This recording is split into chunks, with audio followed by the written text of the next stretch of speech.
ॐ प्रज्ञानतिमिरान्धस्य ज्ञानाञ्जनाशलाकया चक्षुरोन्मिलितं येन तस्मै श्रीगुरवे नमः। श्रीचैतन्यमनोभीष्टं स्थापितं येन भूतले स्वयं रूपा कदा मह्यं ददाति स्वापदान्तिकम्। वन्देऽहं श्रीगुरो श्रीयुतापदकमलं श्रीगुरून् वैष्णवांश्च श्रीरूपं साग्रजातां सहगणा रघुनाथान्वितं तं सजीवं साद्वैतं सावधूतं परिजना सहितं कृष्ण चैतन्यदेवं श्री राधा कृष्ण पदान् सहगणा ललिता श्री विशाखान्वितांश्च।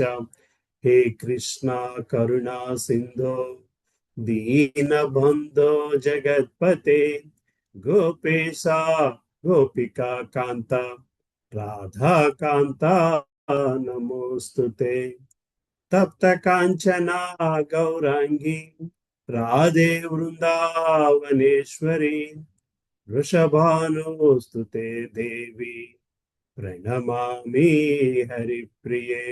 वाञ्छाकल्पतरुभ्यश्च कृपा सिन्धुभ्य एव च पतितानां पावनेभ्यो वैष्णवेभ्यो नमो नमः। जय श्री कृष्णा चैतन्य प्रभु नित्यानंद श्री अद्वैता गदाधर श्रीवासादि गौर भक्त वृंद। हरे कृष्णा कृष्णा कृष्णा हरे हरे हरे रामा राम रामा हरे हरे। ओम नमो भगवते वासुदेवाय। ओम नमो भगवते वासुदेवाय। ओम नमो भगवते वासुदेवाय। नारायणं नमस्कृत्यं नरं चैव नरोत्तमं देवीं सरस्वतीं व्यासं ततो जयमुदीरयेत्। नष्टप्रायेषु भद्रेषु नित्यं भागवत सेवया भागवती उत्तमश्लोके भक्तिर्भवति नैष्टिकी। कृष्णाय वासुदेवाय देवकी नन्दनाय च नन्दगोपः कुमाराय गोविन्दाय नमो नमः। नमो महावधन्याय कृष्ण प्रेम प्रदायते कृष्णाय कृष्ण चैतन्य नाम्ने गौरत्विषे नमः। नमः पंकजनाभाय नमः पंकजमालिने नमः पंकजनेत्राय नमस्ते पंकजांग्रिये। नमो ब्राह्मण्याय देवाय गो ब्राह्मण्याय हिताय च जगत हिताय कृष्णाय गोविंदाय नमो नमः। नमः ओं विष्णुपदाय कृष्ण पृष्ठाय भूतले श्रीमते भक्ति वेदांता स्वामी निति नामिने। नमस्ते सरस्वती देवे गौरवाणी प्रचारिणे निर्विशेष शून्यवादी पाश्चात्य देश तारिणे। जय श्री कृष्ण चैतन्य प्रभु नित्यानंद श्री अद्वैत गदाधारा श्रीवासादि गौर भक्त वृंद। हरे कृष्णा कृष्णा कृष्णा हरे हरे हरे रामा राम राम हरे हरे। मुकुं करोति वाचालं पङ्गुं लगायते गिरिं यत्कृपातमहं वन्दे श्रीगुरुं दीनतारिणं मानन्दमाधवं श्रीचैतन्येश्वरम्। अपवित्रो पवित्रो वा सर्वावस्थगतोऽपि वा यस्मरेत् पुण्डरीकाक्षं स बाह्याभ्यन्तरशुचिः। श्रीविष्णु श्रीविष्णु श्रीविष्णु। हरे कृष्ण।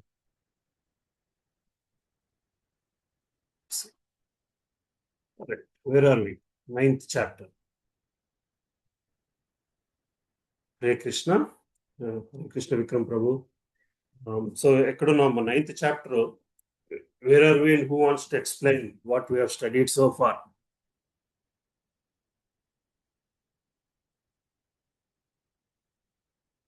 అమ్మా 9th chapter లోని ఏం చూసాము మొన్నటిదాకా లాస్ట్ వీక్? ప్రభు విక్రమ్ ప్రభు. ఎస్, హరే కృష్ణ ప్రభుజీ. చెప్పండి. అదే అంటే ఏది నిజమైన భక్తి దాని గురించే చూసాం కదా గురుజీ. ఏది నిజమైన భక్తి? ఎస్ ఎస్ ఎస్, ఏది నిజమైన భక్తి. గుడ్. ఇంకా ఇంకా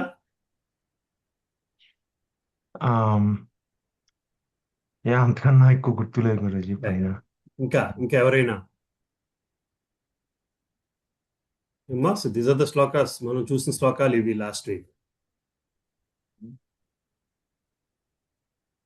సో ఇక్కడ 25 దాకా చూసాం. ఏమో 25 దాకా చూసాం. అవును Prabhuji. Let's go back little bit. 20th శ్లోక. స్వర్గలోకమును వాంఛిస్తూ వేదాధ్యయనం చేయువారు మరియు సోమరసపానం చేసేవారు పరోక్షంగా నన్నే పూజిస్తారు. పాప ఫలము నుంచి పవిత్రులై అట్టివారు పుణ్యలోకమైన ఇంద్రలోకమును పొంది దేవభోగమును అనుభవిస్తారు.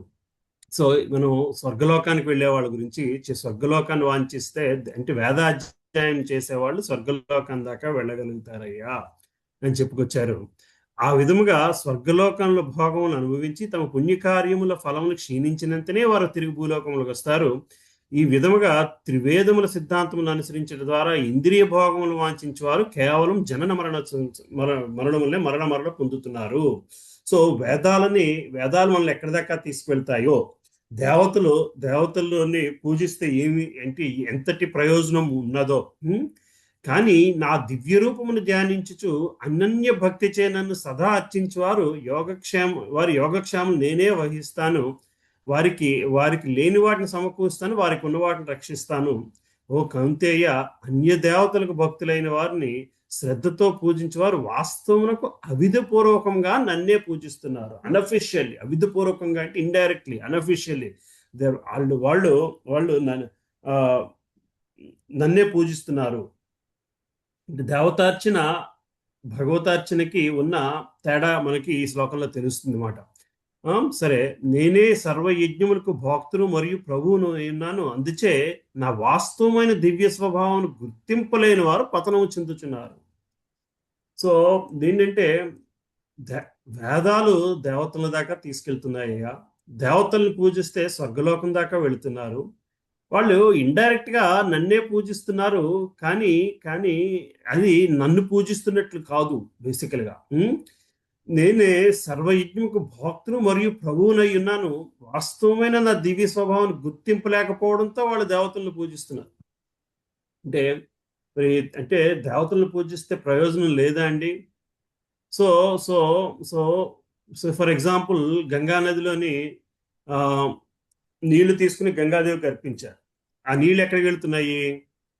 సముద్రంలోకి వెళ్ళిపోతున్నాయి. సో దేవతల పూజ ఏంటంటే, మీరు అర్పించిన నీళ్లు దేవుడి దాకా వెళుతున్నాయేమో కానీ మీరు అర్పించిన భక్తి దేవుడి దాకా వెళ్ళదు మాట. సో అర్పించిన విషయం దేవుడి దాకా వెళుతుంది కానీ మీ భక్తి వెళ్ళట్లేదు. బేసికలీ నీళ్లు మాత్రం సముద్రం దాకా వెళుతున్నాయి, మీ భక్తి వెళ్ళట్లేదు దాంతోపాటు. సో నీళ్ళు అలాగా ఇండైరెక్ట్ గా మనం దేవతలను పూజిస్తే ఇండైరెక్ట్ గా నన్ను పూజించినట్లే.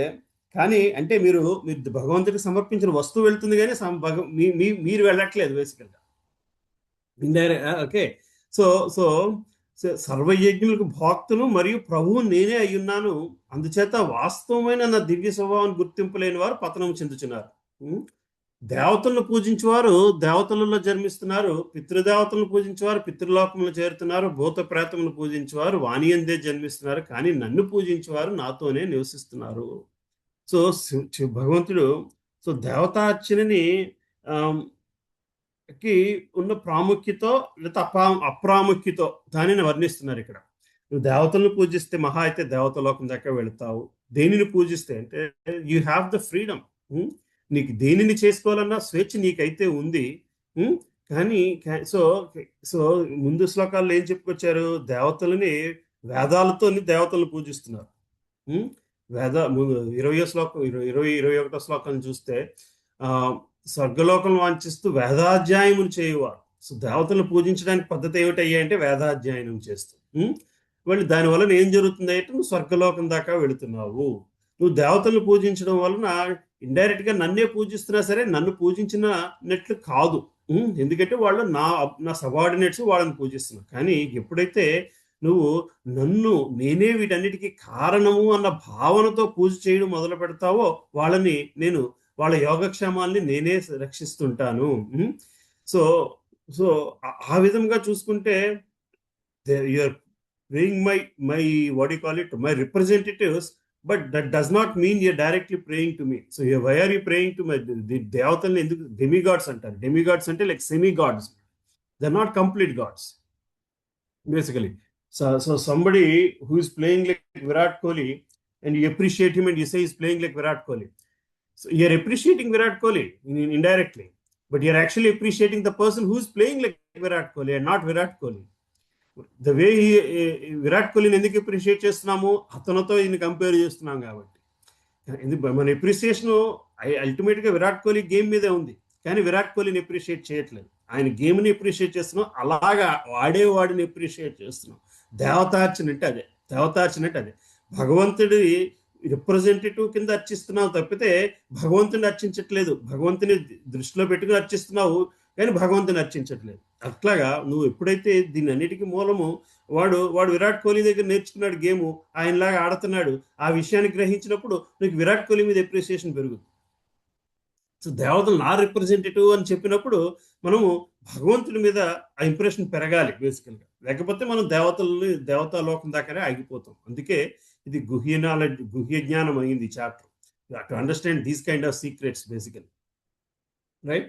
సో 25వ చాప్టర్లో శ్లోకంలోని దేవతలను పూజించిన వాళ్ళు దేవతాలోకానికి వెళ్తారు, పితృదేవతలు పూజించిన వాళ్ళు ఎక్కడికి వెళ్తే అక్కడికి వెళ్తారు, భూత ప్రాతములు పూజించేవారు వాణి అందే జన్మిస్తారు, కానీ నన్ను పూజించేవాడు మాత్రము నాతో నివసిస్తారు అని చెప్పుకొస్తున్నాడు. సో 25వ శ్లోకం దాకా చూసాము. 26వ శ్లోకం చూద్దాం. సో 21వ శ్లోకంలోని భగవంతుడు దేవతలను పూజించడానికి ఏం చేస్తున్నారయ్యా జనులు అంటే వేదాధ్యాయనాన్ని దానిని షెల్టర్ గా తీసుకుని దేవతలను పూజిస్తున్నారు. కానీ నేనే వీటన్నిటికీ కారణం అని తెలుసుకున్న వాళ్ళు నన్ను పూజిస్తున్నారు అని చెప్పుకొచ్చారు. ఈ శ్లోకంలోని మరి ఆయన పూజించే విధానం ఏంటో చెప్పుకొస్తుంది. 26వ శ్లోకానికి వచ్చేసరికి పత్రం పుష్పం ఫలం తోయం యో మే భక్త్యా ప్రయచ్చతి తదహం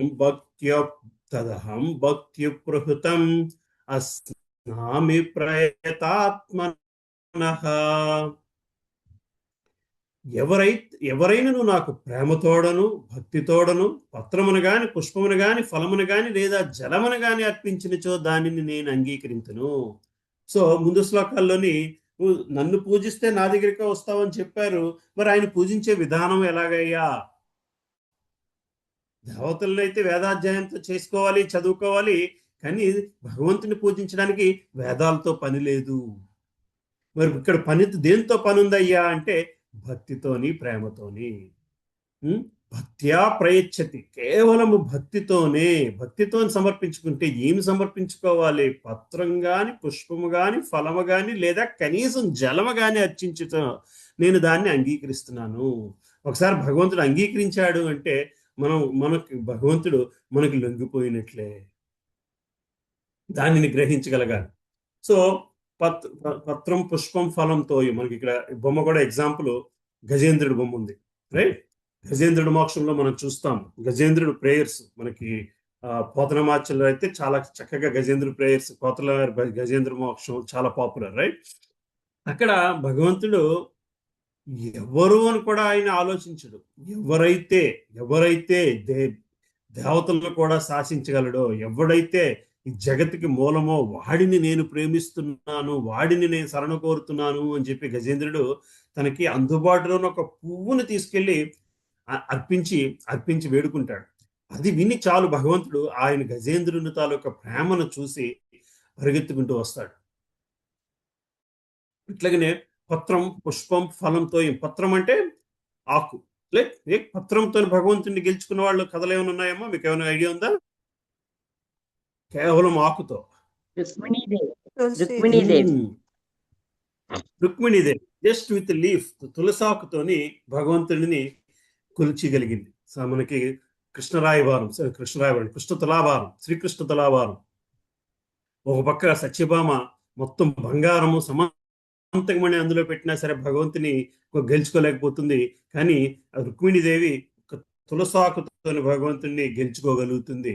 అక్కడ తులసాకు కాదు, దానితో పాటు ఆమె రుక్మిణీదేవి ఇచ్చిన భక్తి, ప్రేమ, ఆ రెండు మాత్రమే మనం భగవంతుని గెలుచుకుంటాము. దానికి సూచనప్రాయంగా పత్రం, పుష్పం, ఫలంతో అంతే. ఈ నాలుగిట్లో ఏది అర్పించుకున్నా సరే. అలాగే పుష్పం, పత్రం, ఫలం అంటే ఏదైనా ఫ్రూట్తో గెలుచుకున్నది. మనకి ఎగ్జాంపుల్స్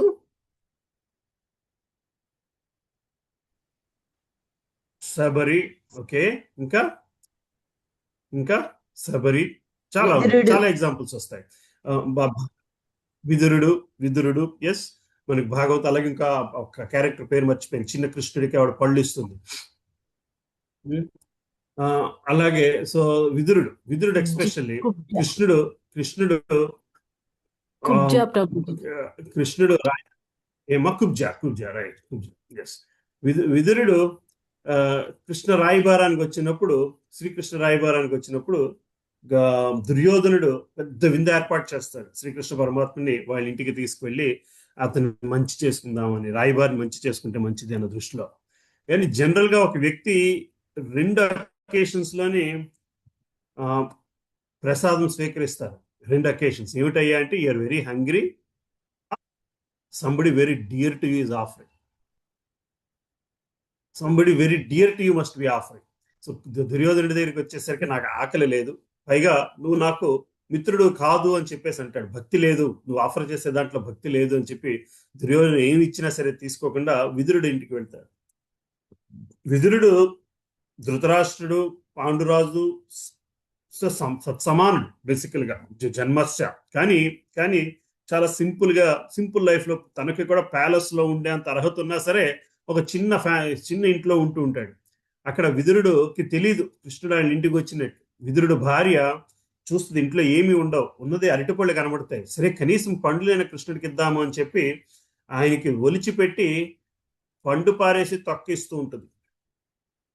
ఆయన తింటూ ఉంటాడు. అసలు ఎవరైనా తొక్క తినగలరా? ఒక్క నిమిషమైనా దాన్ని ఇమాజిన్ చేసుకోండి, మనిషిగా తొక్క తినగలమా? శ్రీకృష్ణుడు అటువంటి తొక్కలు తింటూ ఉండగా విదురుడు వస్తాడు. విదురుడు వచ్చేసి కృష్ణుడికి ఏం పెట్టావంటే, ఇదిగో పళ్ళు పెట్టాను అని చెప్పి తొక్కలు కిందకి చూపిస్తే అవన్నీ పళ్ళు ఉంటాయి. అంటే తొక్కలు పడేసిన ప్రదేశంలో పళ్ళు పడేసి ఆయనకి తొక్కలు పెట్టాను అని చెప్పి గ్రహించి ఇద్దరు ఏడుపు మొదలు పెడతారు, విదురుడు భార్య. సో భక్తికి భగవంతుడు బందీ అయిపోతాడు. అట్లాగే భగవంతుడు దానిని మనం ఇచ్చే ప్రసాదాన్ని ఏ భాగంతోనైనా స్వీకరిస్తాడు, దేనినైనా ఏ అవయవంతో అయినా చేయగలడు అని చెప్పుకొస్తూ ఉంటాము. కానీ అది ఎందువలన అంటే ఆయన భక్తిభావంతో స్వీకరిస్తాడు కాబట్టి. ఆయన స్వీకరించేది మనం ఇచ్చే ప్రసాదం కాకుండా మనం ఇచ్చే భక్తిని ఆయన స్వీకరిస్తాడు. ప్రసాదం is symbolic, but what he really wants is, what he really cares is ఆ ప్రేమ, భక్తి, రైట్. దీనికి శ్రీల ప్రభుపాదుల వారి భాష్యం చూద్దాం.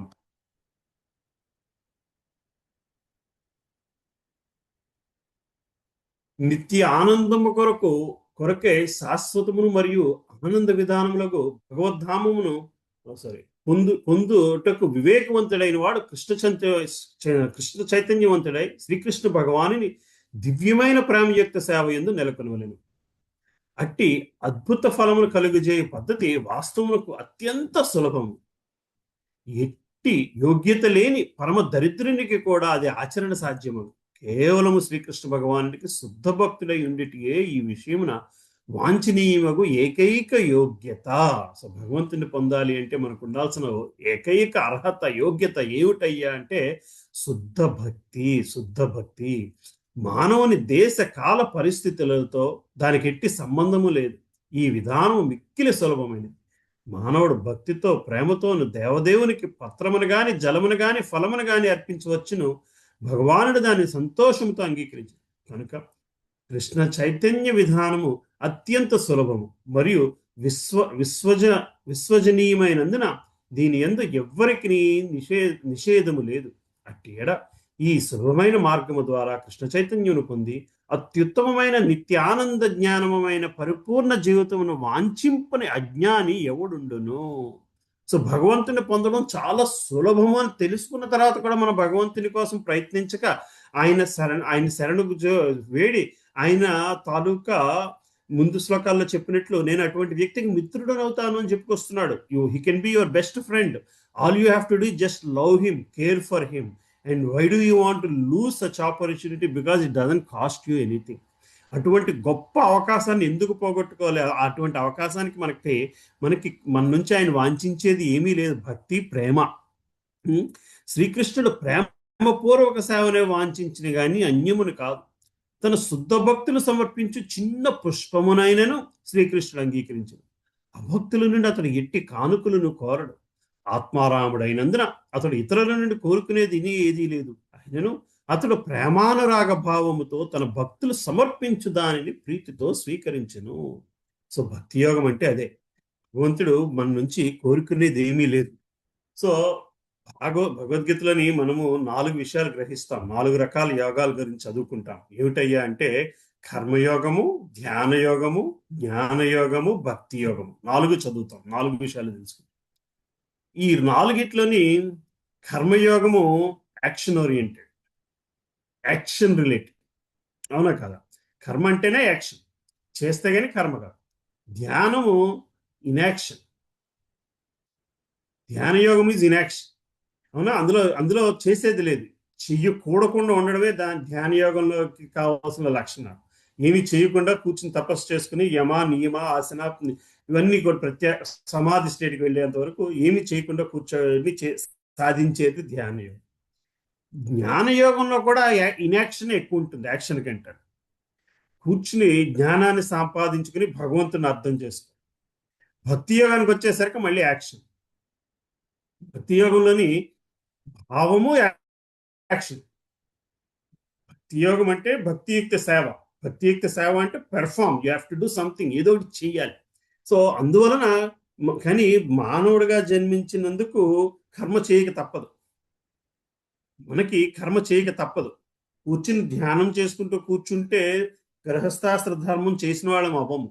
గృహస్థాస్త్ర ధర్మం ప్రకారం ఫ్యామిలీ చూసుకోవాలి, చేసుకోవాలి, ఇవన్నీ గృహస్థాస్త్ర ధర్మంలో ఉన్నాయి. సో మరి కలియుగంలో ధ్యానయోగము కష్టము, జ్ఞానయోగము కూడా కష్టము, కర్మయోగము తప్పదు. సో తప్పని కర్మయోగాన్ని భక్తి యోగంలోకి మార్చుకోవాలి. That's it. ఎందుకంటే నిజానికి ధ్యానయోగంని భక్తి యోగంలోకి మార్చుకోవడం కష్టము, జ్ఞానయోగాన్ని భక్తి యోగంలోకి మార్చుకోవడం కష్టం, కర్మయోగాన్ని భక్తి యోగంలోకి మార్చుకోవడం సులభం. ఎందుకంటే 2 యాక్షన్ ఓరియంటెడ్ కాబట్టి. రెండిట్లోని కార్యం ఉంది, పని ఉంది. సో చేసే పనిలో భగవంతుని నిలబడితే కర్మయోగం భక్తి యోగం అయిపోతుంది, కర్మ భక్తి అయిపోతుంది. అర్థమవుతుంది కదమ్మా? సో చేయాల్సింది ఏమిటయ్యా అంటే చేసే పనిలోని భక్తిని నింపగలడము, చేసే పనిని భగవంతునికి అర్పించే భక్తితో చేయగలడము. అందువలన భక్తి యోగము చాలా సులభము. ఎందుకంటే నువ్వు కర్మ చెయ్యాలి. కర్మకాండి, ప్రతి జీవి కర్మకాండి. ఆ కర్మకాండాన్ని కాస్త కర్మయోగం ఎట్లా చేయగలవయ్యా అంటే భక్తి యోగంతో చేయాలి. మరి ఆ భక్తికి నీకు కావాల్సింది ఏమిటయ్యా అంటే ప్రేమ, భక్తి, అంతే తప్పితే వేరేదేమీ అవసరం. భావం కావాలి. కర్మకి భావాన్ని చేకూరిస్తే, భక్తి భావాన్ని చేకూరిస్తే అది కర్మయోగం కాస్త భక్తి యోగం అయిపోతుంది. That's all. It's very simple, right? So you have to understand that you have to do something and you have to understand that there is a భావం అండ్ యాక్షన్కి భావాన్ని జోడిస్తే అది కాస్త భక్తి యోగం అవుతుంది, రైట్? So let's go. అట్టి కృష్ణ చైతన్యమును వృద్ధిపరచుకొనిటియే జీవితం నందలే అత్యున్నత పరిపూర్ణత్వ స్థితి. భక్తి లేక భక్తియుక్త సేవయే శ్రీకృష్ణుడు పొందుటకు ఏకైక మార్గమని ఖచ్చితంగా నొక్కి చెప్పేటకే ఈ శ్లోకంలో భక్తి అనే పదము 2 మార్లు వాడబడింది. బ్రాహ్మణుడొకట, పండితుడొకట, ధనవంతుడొకట, లేదా గొప్ప తత్వవేత్త ఒకట వంటి ఇతర విధానముల చేతను మానవుడు తను సమర్పించు దానిని శ్రీకృష్ణుడు అంగీకరించుచున్నట్లుగా చేయజాలడు. మూల సిద్ధాంతమైన భక్తి లేకుండా ఎవ్వరూ దేనిని భగవాను నుంచి అంగీకరింప చేసినట్లు చేయలేరు. కనుక భక్తికి ఎన్నడూ భౌతికమైన కారణం ఏదీ లేదు. ఈ విధానము శాశ్వతమైనది. అది ఏ పరతత్వమునకు చేయువడు ప్రత్యక్ష సేవా కార్యరూపము. భగవంతునికి సేవ చేయాలి అంటే దానికి కావాల్సిన ప్రీరిక్విజిట్ ఏమిటయ్యా అంటే భక్తి. ఆ తర్వాత నువ్వు ఏ కార్యము చేసినా ఆయన స్వీకరిస్తాడు, ఏ కార్యము చేసినా స్వీకరిస్తాడు. రైట్. సో అది ఆ భావం, మరి ఆ భావం ఎందుకు రావట్లేదు? ఎవరికైనా ఆ భావం ఎందుకు రావట్లేదు అంటే దాన్ని మనం క్వశ్చన్ చేసుకోవాలి. ఆ భావం ఎందుకు రావట్లేదు? విశ్వాసము, ఇంకోటి ఏమన్నారు? శ్రద్ధ విశ్వాసాలు లేక, భగవంతుడి మీద విశ్వాసం లేక, భగవంతుడిని పొందుదాము అన్న శ్రద్ధ లేక, భగవంతుని పొందుదాము అనుకునేసరికి నన్ను నేను వదిలేసుకుంటున్నానేమో, నాకున్న ఫ్రీడమ్ని, నా జీవితం మీద నాకుండే కళ్యాణాన్ని ఆయనకి ఇచ్చేస్తున్నాను, దానిని వదిలేస్తున్నాను. అదంత సులభం కాదు. అది ఎందుకు వదిలేయలేకపోతున్నామంటే ఆయన మీద విశ్వాసం లేక. రైట్. చాలా ఫాస్ట్గా రైడ్ చేస్తున్నావు గుర్రాన్ని, పక్కన భగవంతుడు వచ్చి నువ్వు వదిలేస్తే నేను పట్టుకుంటాను ఆ గుర్రాన్ని అంటాడు. కానీ మనకి ఆ నమ్మకం ఉందా? Right. Same thing, you're driving car so fastly and God comes and sits next you, leave the steering and take care. ఈరోజు స్టీరింగ్ లెస్ కార్లు వెళ్ళిపోతున్నాయి because you're trusting that. Same that trust you have to get on God basically. I'm not saying you should leave the steering and drive, but normal car ఆ steering వదలడానికి మనకెందుకు విశ్వాసం ఉండదు? When you're learning driving, there is a second, వాడి teach చేసేవాడి దగ్గర break ఉంటుంది, ఆ విశ్వాసం ఉంది మనకి. ఆ విశ్వాసం ఉంది. ఎప్పుడైతే ఆ బ్రేక్ ఉంది వాడి దగ్గర కంట్రోల్ ఉంది, ఆ విశ్వాసం ఉంది. అటువంటి విశ్వాసం మనకు భగవంతుడి దగ్గర ఉండాలి. అంటే when you're learning driving, probably you trusting him more then your self. You're trusting the trainer more than yourself, right? And you understand that that person has that control basically. Once you became an expert, now even if you're sitting with the trainer pakkan kuchunaduna sare, you're not going to trust him because you're trusting your ability more basically. So the more you're trusting your ability, the less you're becoming devotional. The more you're trusting your own ability, the less you're trusting the God. మరి ఎప్పుడు వస్తుందయ్యా? ఎప్పుడు నీ ability fail అయ్యి ఇంక ఏ దారి లేదో అప్పుడు భగవంతుడి దగ్గరికి వస్తున్నాం. అప్పుడు కూడా సరెండర్ అవ్వట్లేదు. నేను ఈ పర్టికులర్ ఫెయిల్ అయ్యాను, నాకు ఇందులో నువ్వు హెల్ప్ చెయ్యి. అండ్ యూఆర్ ఆల్రెడీ యాక్చువల్లీ ఆ హెల్ప్ కూడా ఎలా అడుగుతున్నాము? ఆల్రెడీ రిజల్ట్ ఏదో మనము దానికి డిసైడ్ చేసేసి నాకు ఈ రిజల్ట్ ఇవ్వు అని భగవంతుడిని వెళ్ళి కోరుకుంటున్నాం. Basically that is also not surrender, that is transaction. Surrender ఎలాగొస్తుందంటే రిజల్ట్తో సంబంధం లేకుండా సరెండర్ అయిపోవడం. రిజల్ట్తో సంబంధం లేకుండా అవతల వ్యక్తిని విశ్వాసించడం నా సరెండర్. రేపు పొద్దున ఏం జరుగుద్దో నాకు తెలీదు, దట్ ఈస్ యువర్ రెస్పాన్సిబిలిటీ. నేను మిమ్మల్ని వివాహం చేసుకున్నాను కాబట్టి మీతో పాటు అడవికి నేను రావాల్సిందే. దట్ ఈస్ విశ్వాసం. సీతాదేవికున్న విశ్వాసం. It doesn't matter what it is. I trust you.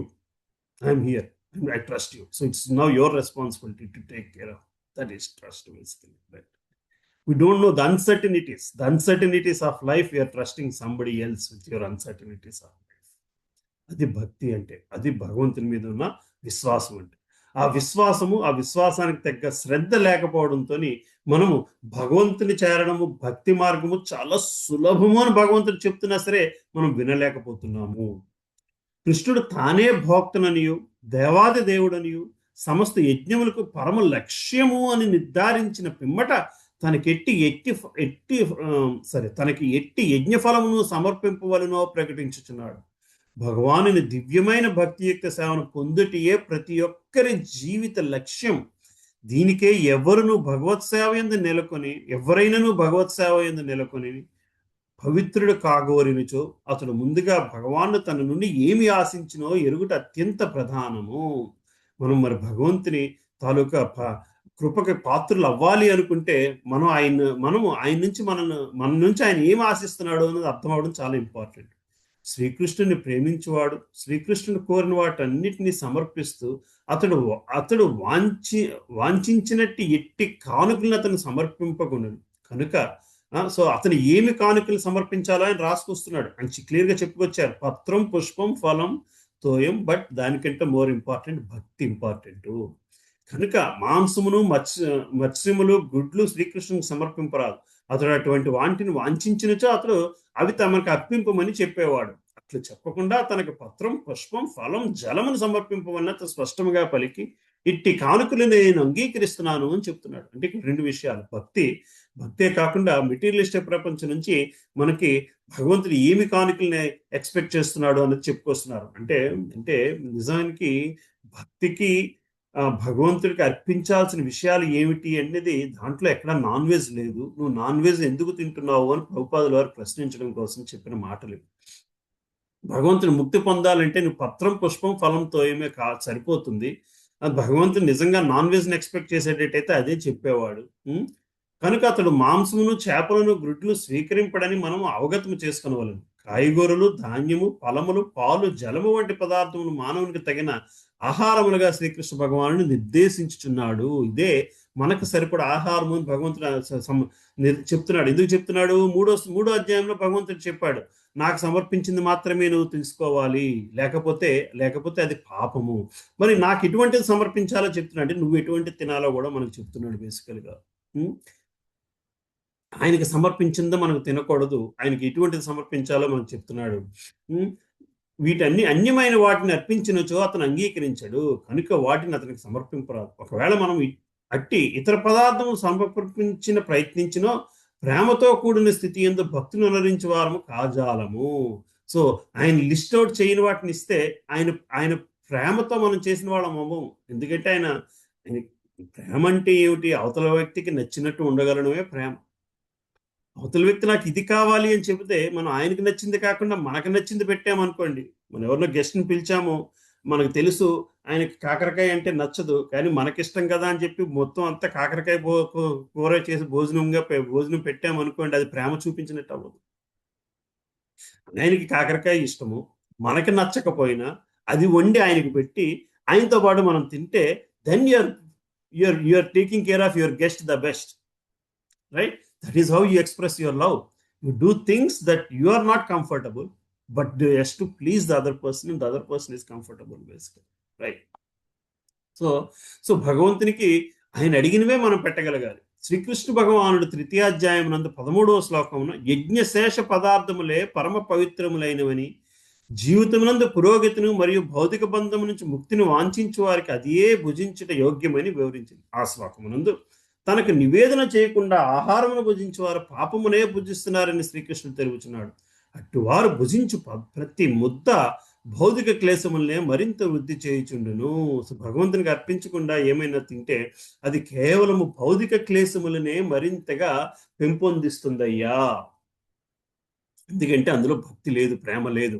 భగవంతునికి అర్పించిన దాంట్లో భక్తి, ప్రేమ ఉండదు. అందుకే కదా మనం చెప్తూ ఉంటాం, మనం will feel it, right? When you eat something, because it's a buffet in Indian restaurant, you eat as much you want, but that day you feel the most lethargic. Not because you ate most, just because the consciousness in that food does not have love and devotion. It was not offered. Unoffered food తింటే lethargic ఎందుకు అనిపిస్తుందంటే, వాళ్ళు ఏ కాన్షియస్నెస్తో ఆ ఫుడ్ని వండారు అంటే కేవలము how to make money out of it. రెస్టారెంట్లో ఉన్న భోజనంలోని కమర్షియల్ యాక్టివిటీయే ఉంది తప్పితే ప్రేమ భక్తి ఉండదు.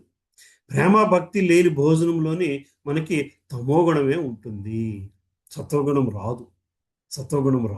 సత్వగుణం ఎప్పుడు వస్తుంది అయ్యా అంటే ఆ భోజనములోని. That's the reason why when you eat food made out of from your mother, you feel the difference. తల్లి భోజనం ఎందుకు తేడా వస్తుంది అయ్యా అంటే హాస్టల్లో ఉన్న వాళ్ళకి ఎక్స్పెషల్గా అర్థమవుతుంది. ఇంటికి వెళ్ళిన తర్వాత అమ్మ భోజనం పెడితే you find the difference, because there is love in that food. Because there consciousness, mother consciousness ప్రతి దాంట్లో కూడా ఇది వాడికి నచ్చుతుందో లేదో, ఇది తనకి నచ్చుతుందో లేదో అన్న భావనతో చేస్తారు. కాబట్టి ఆ భావంతో చేసినప్పుడు ఆ ఆహారం మనకి ఆటోమేటిక్గా నచ్చుతుంది. సో అందువల్ల నా ప్రసాదం ఎందుకయ్యా అంత పవిత్రత అవుతుంది అంటే అది భగవంతునికి అర్పించి మన దాకా వచ్చినది కాబట్టి, భగవంతుడు దాన్ని స్వీకరించి మనకి ఇచ్చాడు కాబట్టి. మరి ఆ ప్రాసెస్లో ఏమైంది అయ్యా అంటే భక్తుని తాలూకా భక్తి, ప్రేమ అందులో జోడించుకుని ఉన్నాయి కాబట్టి, రైట్?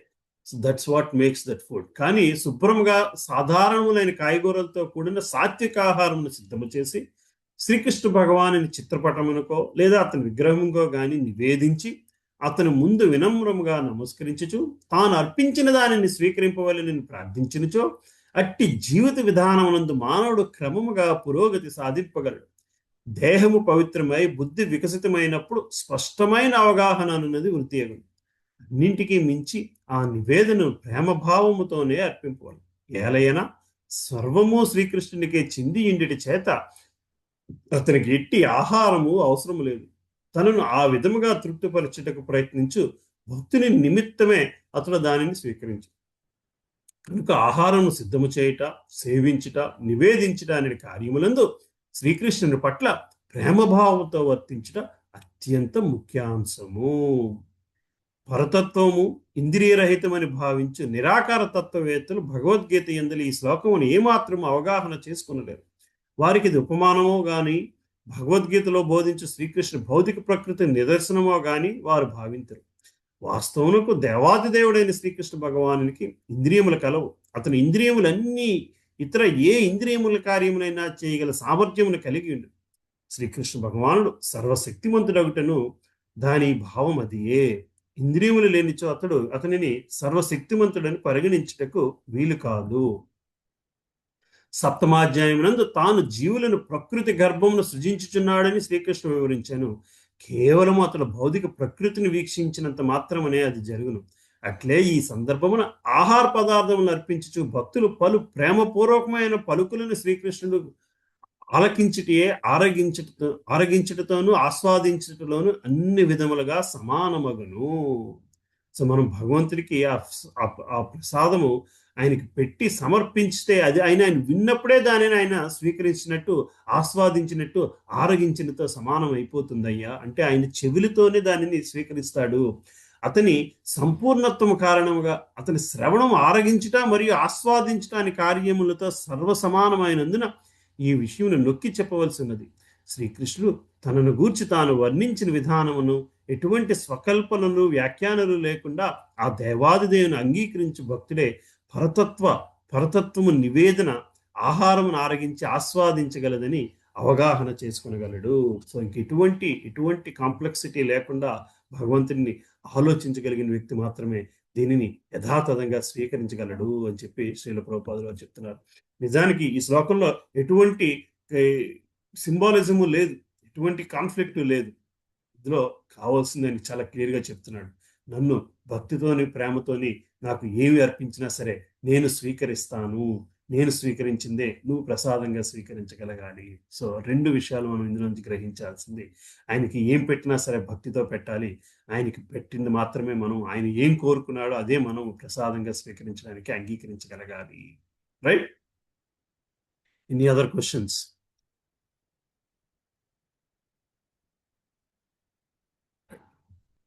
సరే, నెక్స్ట్ శ్లోకానికి వెళ్దాం. చదువుతారమ్మా?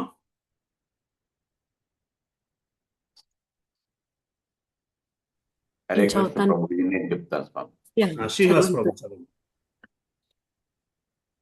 యత్కరోషి యదస్నాసి యజ్జుహోసి దదాసి యత్యపస్యసి కౌంతేయ తత్కురుష్వ మదర్పణం. ఓ కౌంతేయ, నీవు దేనిని చేయుదువో, దేనిని భుజింతువో, దేనిని హోమం చేయుదువో, దేనిని దానము చేయుదువో, నీవు ఏ తపస్సును ఆచరించుదువో వాటినన్నింటినీ నాకు అర్పణముగా చేయుము. హరే కృష్ణ. థ్యాంక్ యూ ప్రభు.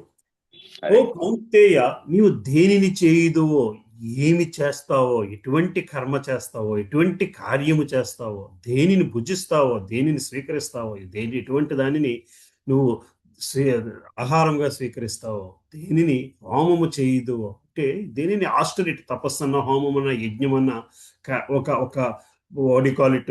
ఒక ఫోకస్డ్ యాక్టివిటీ, దేనిని దానము చేయదు, దేని నుంచి అయితే నువ్వు డిటాచ్మెంట్ కోరుకుంటున్నావో, డిటాచ్మెంట్ అన్న భావనను అలవాటు చేసుకుంటున్నావో, దేనిని తపస్సుగా ఆచరిస్తున్నావో వాటన్నిటిని ముందు నాకు అర్పణముగా చేయము. Keep me in centre of all your activity. భగవంతుడు ఇక్కడ చెప్తున్నాడు, చాలా క్లియర్గా చెప్తున్నాడు. ఒక ఒక ఒక ఒక కుర్రాడు ఎగ్జామినేషన్కి తపస్సులాగా చేసి చదువుకుంటాడు. ఒక తపస్సులాగా చదువుకుంటేనే కానీ మనకు పరీక్ష పాస్ అవ్వలేము. ఒక ఒక ఒక కొత్త విషయాన్ని నేర్చుకోవాలంటే దాని మీద ఎంతో ఫోకస్డ్గా పెడుతూ ఉంటాం. ఇది ఏమి చేసినా సరే ఏమి చేసినా సరే వాటన్నిటిని నాకు అర్పణముగా చేయి, నాకు సమర్పించుకోవడం అలవాటు చేసుకోవయ్యా. దిస్ ఈజ్ వాట్ ఇందాక చెప్పినట్టు కర్మయోగము, కర్మకాండ భక్తి యోగం ఎట్లాగవుతుందయ్యా అంటే నువ్వు చేసే ప్రతి యాక్టివిటీలోని నాకు సమర్పించి చేసుకోవయ్యా. That's it, as simple as that. భగవంతుడు ముందు శ్లోకాల్లోని దేవతలను పూజించడం వల్ల ఏం జరుగుతుందో చెప్పుకొచ్చారు. దేవతలు ఇండైరెక్ట్ గా వాళ్ళంతా నాకే రిపోర్ట్ చేస్తున్నారు అనేది నువ్వు గ్రహించాలయ్యా అని చెప్పుకొస్తున్నారు. కానీ నువ్వు వాళ్ళని పూజిస్తే ఇక్కడ దాకానే వెళ్తావు అని చెప్పుకొస్తున్నారు. కానీ నువ్వు ఇంకా ముక్తి కావాలి అంటే, విముక్తి కావాలి అంటే నువ్వు నన్ను పూజించాలి అని చెప్పుకొచ్చారు. నన్ను పూజించాలి అంటే దాని ప్రొసీజర్ ఏంటో చెప్పుకొచ్చారు. కేవలం ఇంతే కాదు, నువ్వు చేసే ప్రతి కర్మలోని కూడా నన్ను భాగంగా పెట్టుకో, నన్ను భావంగా చేసుకో, అది నాకు సమర్పించి నువ్వు కర్మ చేసుకో. ఏమి చేయుదువో ఏమి భుజించుదువో everything just offer it to me and then do it. ఎట్టి పరిస్థితులు ఎందును తాను ఈ విధముగా శ్రీకృష్ణుని విస్మరింపకుండా ఉన్నట్లు తన జీవితమును మలచుకొనుట ప్రతి ఒక్కరి కర్తవ్యం. ప్రతి వ్యక్తియు తన దేహ పోషణ కొరకు కర్మ చేయవలసి వచ్చును కనుక శ్రీకృష్ణుడు ఇక్కడ తన కొరకు కర్మ చేయమని ఆదేశిస్తున్నాడు. ప్రతి ఒక్కరు తాను జీవించుటకు ఆహారమును భుజించుట అవసరమైనందున శ్రీకృష్ణుడికి అర్పింపబడిన ఆహారమును ప్రసాద రూపంలో గ్రహింపవలను. అట్లే నాగరికుడైన మానవుడు కొన్ని ధార్మిక కార్యములు చేయుచుండెను కనుక శ్రీకృష్ణుడు దానిని నా కొరకు చేయము అని ఆదేశిస్తున్నాడు. దీనికే అర్చన అని పేరు. ప్రతి ఒక్కరూ ఏదో ఒక దానిని దానము చేయ స్వభావం కలిగి ఉందరు కనుక శ్రీకృష్ణుడు దానిని నా కోసంగము అని చెబుతున్నాడు. సంపాదించబడిన అదనపు ధనమును మానవుడు కృష్ణ చైతన్య ఉద్యమము ప్రచారము కొరకు వినియోగింపవలెనని దాని అర్థము. ధ్యాన విధానము ఈ యుగమున ఆచరణీయోగము కానిదైనను ప్రస్తుత కాలమున జనము దాని యందే అధిక ఆసక్తిని కనపరుస్తున్నారు. కానీ ఎవరైనా హరే కృష్ణ మహామంత్రమును జపమాలపై జపించుచు దినమునకు 24 గంటలు శ్రీకృష్ణుని ధ్యానింపగలిగినచో భగవద్గీత 6.47 శ్లోకములందు వివరింపబడినట్లు అతడు గొప్ప ధ్యాన తత్పరుడు మరియు గొప్ప యోగి అని చెప్పబడును. ఇవాళ రేపు మనము యోగాకి ఇచ్చే ఇంపార్టెన్స్ భక్తికి ఇవ్వట్లేదే అని చెప్పి శ్రీల ప్రభుపాదులు చెప్పుకొస్తున్నారు. యోగా పేరుతో జరిగే ధ్యానముకి ఇంపార్టెన్స్ ఇస్తున్నారు. కానీ కలియుగంలో ఆ ధ్యానంతోని సమాధి స్థితికి వెళ్ళలేమయ్యా. సమాధి స్థితి మనకు 6వ అధ్యాయంలో చదువుకున్నాం. సమాధి స్థితి అంటే ఏమిటి? 24 గంటలు భగవంతుడిని, ఆ స్థితిలోని భగవంతుడు తప్ప వేరొకటి కనబడడు. కానీ భక్తుడికి తాను చేసే కార్యములు అన్నింటిలోని భగవంతుడిని చూడగలిగినప్పుడు అతను కూడా సమాధి స్థితిలో ఉన్నవాడే అవుతాడు. ఎందుకంటే 24 గంటలు తన కార్యాలు చేస్తున్నా సరే అందులో భగవంతుడు నిలబడి ఉన్నాడు అన్న భావనతోని తన కార్యాలు చేసుకోగలిగితే కర్మయోగాన్ని సమాధి యోగంతో కర్మయోగాన్ని ధ్యాన సమాధి స్థితిలోనికి వెళ్ళిన వాడు అవుతావు. కర్మతోని భక్తి యోగాన్ని సాధించగలిగిన వాడు అవుతావు. చెప్తూ ఉంటాను, అన్ని యోగాలు ఏదైనా ధ్యానయోగం, జ్ఞానయోగం, కర్మయోగం, భక్తి యోగంలో కన్వర్జ్ అవ్వాలి అని. అది ఎట్లాగా అవుతుందయ్యా అంటే ఈ విధముగా కేవలము మనం చేసే ప్రతి కార్యాన్ని భగవంతుడికి అర్పించగలగాలి. మనం స్వీకరించే ప్రతిదీ భగవంతుని ప్రసాదం కింద స్వీకరించగలగాలి. మనం తాపత్రయపడే ప్రతి దాన్ని కూడా భగవంతునికి లింక్ పెట్టగలగాలి. అప్పుడు ఆటోమేటిక్గా అటువంటి వ్యక్తి సమాధి స్థితిలో ఉన్నాడు అని చెప్పచ్చు. అటువంటి వ్యక్తి గొప్ప యోగి అని చెప్పబడును. రైట్? చాలా సింపుల్ గా భగవంతుడు చెప్పే మొదటి నుంచి మనం ఇదే మాట చెప్తూ ఉంటాం. ప్రతిదీ గాడ్ సెంట్రిక్ గా చేసుకోవాలి. అది ఎక్కడి నుంచి వచ్చింది అంటే ఈ శ్లోకం నుంచి వచ్చింది. గాడ్ సెంట్రిక్ గా చేసుకోవాలని భగవంతుడే చెప్తున్నాడు బేసికలీ. రైట్, సరే నెక్స్ట్ శ్లోకానికి వెళ్దాం. చదవండి సుజాత. హరే కృష్ణ ప్రభుజా. శుభాశుభఫలైరేవం మోక్షసే కర్మ బంధనైః సన్యాసయోగయుక్తాత్మా విముక్తో మాముపైష్యసి.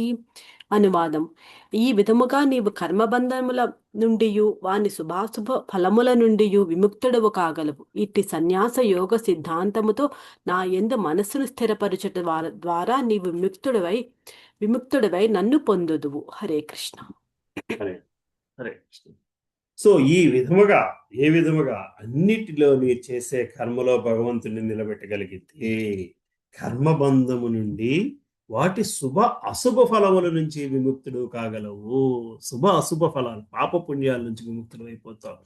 ఈ కార్యం చేయడం వలన పాపం వస్తుందా, పుణ్యం వస్తుందా? ఈ కార్యం చేయడం వలన భగవంతుడు ఆనందిస్తున్నాడా, భగవంతుడు ఆనందించట్లేదా? రెండిటికి తేడా ఉంది. పాప పుణ్యాలు మన కోసం. ఈ కార్యం వలన పాపం వస్తుందా, పుణ్యం వస్తుందా అన్న ఆలోచన మన కోసం చేస్తున్న ఆలోచన. ఈ కార్యం వల్ల భగవంతుడు సంతోషిస్తాడా లేదా అన్న ఆలోచన భగవంతుడి కోసం చేస్తున్న ఆలోచన. రెండిటి తాలూకా కర్మ ఒకటే. ఫైనల్గా రెండు చేసేది కర్మ ఒకటే, కానీ భావం మారిపోయింది. మొదటి దాంట్లో మనము నిలబడి ఉన్నాము, రెండో దాంట్లో భగవంతుడు నిలబడి ఉన్నాడు. ఆ విధముగా అన్నిట్లో నువ్వు భగవంతుడిని నిలబెట్టగలిగితే కర్మబంధము నుంచి బయటపడిపోతావు, శుభాశుభ ఫలము నుంచి విముక్తుడు కాగలవు. అంటే నువ్వు ఇంక అది పాపపుణ్యాలన్న ఆలోచన లేదు. పాపపుణ్యాలన్న ఆలోచన లేకుండా జీవితాన్ని వెలుబుచ్చుకుంటున్నావు. మరి జీవితానికి కావాల్సింది ఏమిటయ్యి అంటే భక్తి, అభక్తి, పాపం పుణ్యము కాదు. ఎవరైనా మీరు ఈ పని చేయడం వల్ల మీకు చాలా పుణ్యం వస్తుందండి అంటే, నాకు పుణ్యం వద్దండి, భక్తి రావాలని మీరు ప్రార్థించండి అని చెప్పగలగాలి. ఎందుకంటే పాప పుణ్యాల వలన ఫలితం లేదు. నేను ఈ కార్యము పుణ్యము రావాలని చేయలేదండి, భక్తి రావాలని చేశానండి, భక్తి రావాలని చేశానండి అని చెప్పగలగాలి. ఇట్టి సన్యాస యోగ సిద్ధాంతముతో నా యందు మనస్సును స్థిరపరచడం ద్వారా నీవు విముక్తుడవై నన్ను పొందుదువు. ఎప్పుడైతే నన్ను మొన్న యుగల్ కిషోర్ ప్రభు ఉంటాడు సార్, మీ భాగవతం రీడింగ్ ఎలాగవుతుందండి అడిగారు. అయితే ప్రభు అందులో ఎవరో ఒకళ్ళు భక్తులైతే నాకు కొంచెం పుణ్యం వస్తుందేమోనండి అని. పుణ్యం కోసం పని చేయకండి, భక్తి కోసమే చేయండి, మీ భక్తి రావాలని చేయండి, పుణ్యం కోసం చేయకండి అని చెప్పి మళ్ళీ నాకు చెప్పారు. బేసికల్గా స్పెసిఫిక్గా చెప్తారు ఆయన. అవుతుంది అంటే that is what is needed, that should be our Dzire. మనకేంటంటే చిన్నప్పటి నుంచి పాపం పుణ్యం అన్న భావనలోనే మనం పెరిగిపోయాం. కానీ కావాల్సింది పుణ్యం కాదు, భక్తి. భక్తి రాకపోతే అది అంత ప్రయోజనం లేదు, ఏ ప్రయోజనము లేదు. ఎంత పుణ్యం వచ్చినా సరే ప్రయోజనం లేదు. పుణ్యం వల్ల మహా అయితే స్వర్గలోకం దాకా వెళ్తాము, కానీ భక్తి వలన ఏం జరుగుతుందయ్యా? శుభ అశుభ ఫలాల నుంచి బయటపడి విముక్తో మాము పైష్యసి, నీవు విముక్తుడివై నన్ను పొందుతావు. ముక్తికి విముక్తికి తేడా. విముక్తి అంటే ఈ ప్రపంచం నుంచి బయటపడడం, భౌతిక ప్రపంచం నుంచి బయటపడడం. విముక్తి అంటే భగవంతుని ప్రపంచంలోకి వెళ్ళిపోగలరు. ఇంకా దట్ ఈస్ గోలోకం ఈజ్ విముక్తి. స్వర్గలోకం ముక్తేమో, స్వర్గలోకము లేదా ఏంటది భగవంతు నిరాకార రూపం దాకా చేరగలడు ముక్తేమో. విముక్తి మాత్రము భగవంతుని దగ్గరికి వెళ్ళగలడమే. నా యందు మనస్సును స్థిరపరచడం ద్వారా నీవు విముక్తుడివై నన్ను పొందుదవు. భగవంతుడు విముక్తి డెఫినేషన్ ఏమి ఇచ్చారంటే ఆయన్ని పొందడమే విముక్తి అన్నారు. అంటే ఇంకా భౌతిక ప్రపంచం నుంచి రిజెక్షన్, ఆధ్యాత్మిక ప్రపంచానికి అట్రాక్షన్ విముక్తి. అంటే భౌతిక ప్రపంచంలోంచి రిజెక్షన్ లేకుండా భగవంతుని మీద అట్రాక్షన్తో ముక్తి పొందితే అది ముక్తి అవుతుంది. ఇక్కడ రిజెక్షన్ కావాలి, అక్కడ అట్రాక్షన్ కావాలి, అది విముక్తి. కంప్లీట్గా మనసు ఆయన మీద స్థిరపరచినప్పుడు భౌతిక ప్రపంచం మీద ఎటువంటి అట్రాక్షన్ ఉండాల్సిన అవసరం ఉండదు. ఉండకుండా చేసే విధానం ఆయనే చూసుకుంటాడు. రైట్? దీని భాష్యం చదువుదాం. ఉత్తమమైన మార్గదర్శకత్వమును అనుసరించి కృష్ణ చైతన్యమును వర్తించువాడు యుక్తుడని పిలువబడును. దీనికి యుక్త వైరాగ్యం అనేది పరిభాషక పదం. శ్రీల రూపగోస్వామి ఈ విషయమును గురించి ఇంకనూ ఇట్లా వివరించారు. అనాసక్తియ విషయాన్ యథార్హమపజాయంతి నిర్బంధ కృష్ణ సంబంధే యుక్తం వైరాగ్యం ఉచితే. మనము భౌతిక జగత్తునంత కాలము కర్మ చేయవలసే ఉండను, కర్మను విరమించడం సాధ్యము కాదు. కనుకనే కర్మలను అనరించి ఆ ఫలమును శ్రీకృష్ణకు సమర్పించినచో అది యుక్త వైరాగ్యము అనబడు. వైరాగ్యమునందు వాస్తవమునకు నెలకొన్నప్పుడు అట్టి కర్మలు మనోదర్పణమును పరిశుభ్రము చేయగలవు. ఇక కర్త క్రమముగా ఆధ్యాత్మిక అనుభూతి యందు క్రమ పురోగతి సాధించిన కొలది అతడు దేవాదిదేవునికి సంపూర్ణ శరణాగతుడై చివరికి విముక్తుడు కాగలడు. అతడు పొందు ఈ ముక్తి ప్రత్యేకముగా వివరింపబడింది. ఈ ముక్తి ద్వారా అతడు బ్రహ్మజ్యోతి నుండి ఐక్యము కాకుండా తప్పక భగవద్ధామము ప్రవేశించును. మాము పైష్యసి, నన్ను పొందును అన్న పదము ద్వారా స్పష్టముగా చెప్పబడినది. వాస్తవంలో 5 రకములైన వివిధ ముక్తి దశలు కలవు. Right, will go to that. So ఇక్కడ మళ్ళీ మనకి ఉపదేశామృతం, భక్తిరసామృత సింధువు నుంచి రిఫరెన్స్ ఇస్తున్నారు.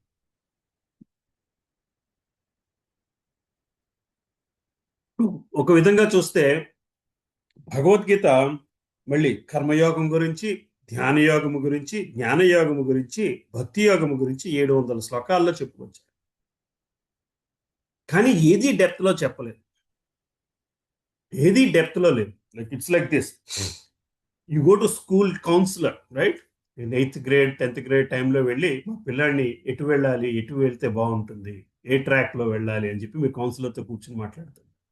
కౌన్సిలర్ చెప్తాడు అన్ని రకాలు, నువ్వు ఈ సబ్జెక్ట్స్ మీద ఫోకస్ చేస్తే నువ్వు జర్నలిస్ట్ కాగలవు, ఈ సబ్జెక్ట్స్ మీద ఫోకస్ చేస్తే నువ్వు ఇంజనీరింగ్ కాగలవు, ఈ సబ్జెక్ట్స్ మీద ఫోకస్ చేస్తే నువ్వు డాక్టర్ అవుతావు, ఈ సబ్జెక్ట్స్ మీద ఫోకస్ చేస్తే నువ్వు టీచర్ అవుతావు. అంతేగాని టీచర్ అంటే ఏమిటి, డాక్టర్ అంటే ఏమిటి, ఇంజనీరింగ్ అంటే ఏమిటి, జర్నలిజం అంటే ఏమిటి చెప్పడు. But he gives you the 4 introductory things or 5 introductory things but he talks about them, but nowhere you are going into depth of it. అందులో భగవద్గీత ఏ కాంటెక్స్ట్ లో చెప్పబడ్డది? This is emergency counselling, most emergency counselling. యుద్ధభూమి మీద చెప్తున్నాడు అర్జునుడికి శ్రీకృష్ణ పరమాత్మ. యుద్ధానికి అర్జునుడికి మధ్య నిలబడ్డది భగవద్గీత. దట్స్ ద పొజిషన్ లో.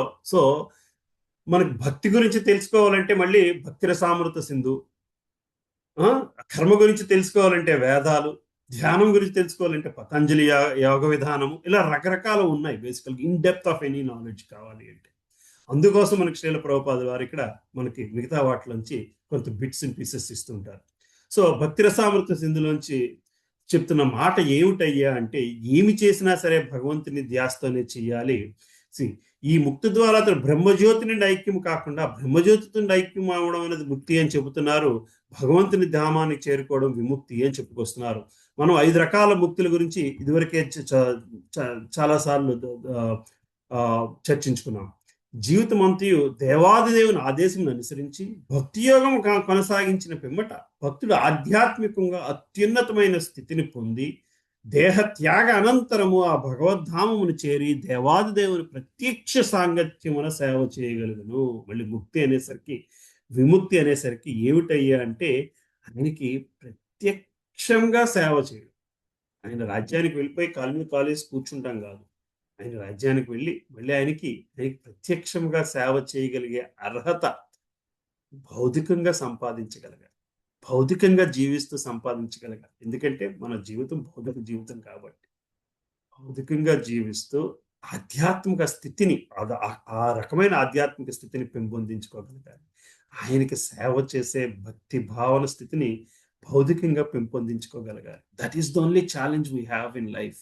ఏ నిమిషం అయితే అది జరుగుద్దే అప్పుడు మాత్రమే విముక్తిని పొందగలుగుతాము, ఆ మనస్థితి గురించి భగవంతుడు ఇక్కడ చెప్పుకొస్తున్నారు. తన జీవితమును భగవంతుని సేవకు అర్పించుట తప్ప ఇతర ఆసక్తి లేనివాడు నిజమైన సన్యాసి. అట్టివాడు తనను నిత్య సేవకునిగా భగవానుని దివ్య సంకల్పముపై ఆధారపడినట్టు వాణిగాను భావించును. అట్టివాడు తనను నిత్య సేవకునిగాను భగవానుని దివ్య సంకల్పంపై ఆధారపడినట్టు వానిగాను భావించును. కనుక అతడు ఏమి చేసినను భగవానుని ప్రయోజనము కొరకు చేయును. అతడు ఏ కార్యము చేసిను భగవత్ సేవ రూపమునే చేయును. వేదములందు పేర్కొనబడిన కర్మకాండ పట్ల గాని విద్య ధర్మముల పట్ల గాని అతడు ఆసక్తి ప్రదర్శింపడు. వేదములందు పేర్కొనబడిన నిర్దిష్ట ధర్మములను చేయుట సామాన్య మానవునికి కర్తవ్యం అయినను భక్తులకి కాదు. కనుక భగవానుని సేవ యందు పూర్తిగా నిమగ్నమైనట్టు శుద్ధ భక్తులు కొన్ని మార్లు వైదిక కర్మములకు విరుద్ధముగా కనబడవచ్చును కానీ వాస్తవములకు అది సత్యము కాదు. కనుకనే గొప్ప బుద్ధిమంతుడు కూడా శుద్ధ భక్తుని పలుకులను కార్యకలాపములు గ్రహించజాలడని వైష్ణవాచార్యులు చెప్పుచున్నారు. తాండ్ర వాక్య క్రియా ముద్ర విజ్ఞేహన భూజయో శ్రీ చైతన్య చరితామృతం మధ్యలేదు. భగవానుని సేవలో ఆ విధముగా సర్వదా నెలకొనిండు వాడును భగవానుని ఎట్లు సేవింపవలని చింతించువాడును. అందుకొరకై ప్రణాళికలు రూపొందించిన వాడును వర్తమాన కాలమున పూర్తిగా ముక్తుడైన వానిగా పరిగణింపబడు. భవిష్యత్తులందు అతడు తప్పక తిరిగి భగవద్ధామమును చేరగలడు. భౌతిక విమర్శలకు శ్రీకృష్ణుడు అతీతుడై ఉండినట్లుగా అట్టి శుద్ధ భక్తులకు కూడా సర్వ విధములైన భౌతిక విమర్శలకు అతీతుడై ఉండును. సో అటువంటి శుద్ధ భక్తుడు భౌతిక విమర్శలన్నిటికీ కూడా అతీతంగా ఉంటాడు, ఎందుకంటే ఆయన భగవంతుని నమ్ముతాడు కాబట్టి. Want to tell you a small example that happened. ఒక 4-5 రోజుల క్రితము ఒక క్లాస్లో ఒక మాతాజీ చెప్పుకొస్తున్నారు. పద్మావతి మాతాజీ, మీకు ఎంతమందికి తెలుసో తెలియదు, నాకు తెలియదు, అమ్మకు తెలుసు. సుజాత మాతాజీ కూడా తెలుసాము. ఆవిడ పెద్ద ఆవిడ Padmavati Mataji. She use to run a company ఇండియాలో. వైఫ్ అండ్ హస్బెండ్ ఇద్దరు కలిపి కంపెనీని రన్ చేసుకున్నారు. ఇప్పుడు ఆవిడకి సుమారు 70 ఏళ్ళు ఉంటాయి, 65 ఏళ్ళు, 75 ఏళ్ళు. They left everything to children and they embraced Krishna consciousness. వాళ్ళకి ఎప్పటి నుంచో ఒక గురువు గారు ఉండేవారు. ఆవిడ చిన్నప్పటి నుంచి ప్రతిదానికి జాతకాలు చూపించి ఆయన దగ్గరికి వెళ్ళి వాళ్ళకి జాతకం చూపించి మంచి చెడు చెప్పించుకునేవారు ఆయన చేత. ఆయన మంచి చెడు చెప్పేవారు. సో గత 10-15 ఏళ్ళగా, కోవిడ్ ముందు ఎప్పుడో కలిశారు, గత 10-15 ఏళ్ళగా కలవలేదు ఆయన్ని. సో మొన్న రోజు సడన్ గా వెళ్ళారంట. తిలక్ అది చూసారు, చాలా గుర్తుపట్టారు. ఏమో ఎలా ఉన్నారు, ఏంటి తిలక్ పెట్టుకున్నారు ఏంటంటే, ఇలాగా ఇస్కాన్ని దగ్గర అయ్యానండి, ఇస్కాన్ని కనెక్ట్ అయ్యానండి అని చూసి చాలా నాళ్ళు అయింది, ఇప్పుడు ఏదో అవసరం పడి వచ్చానండి.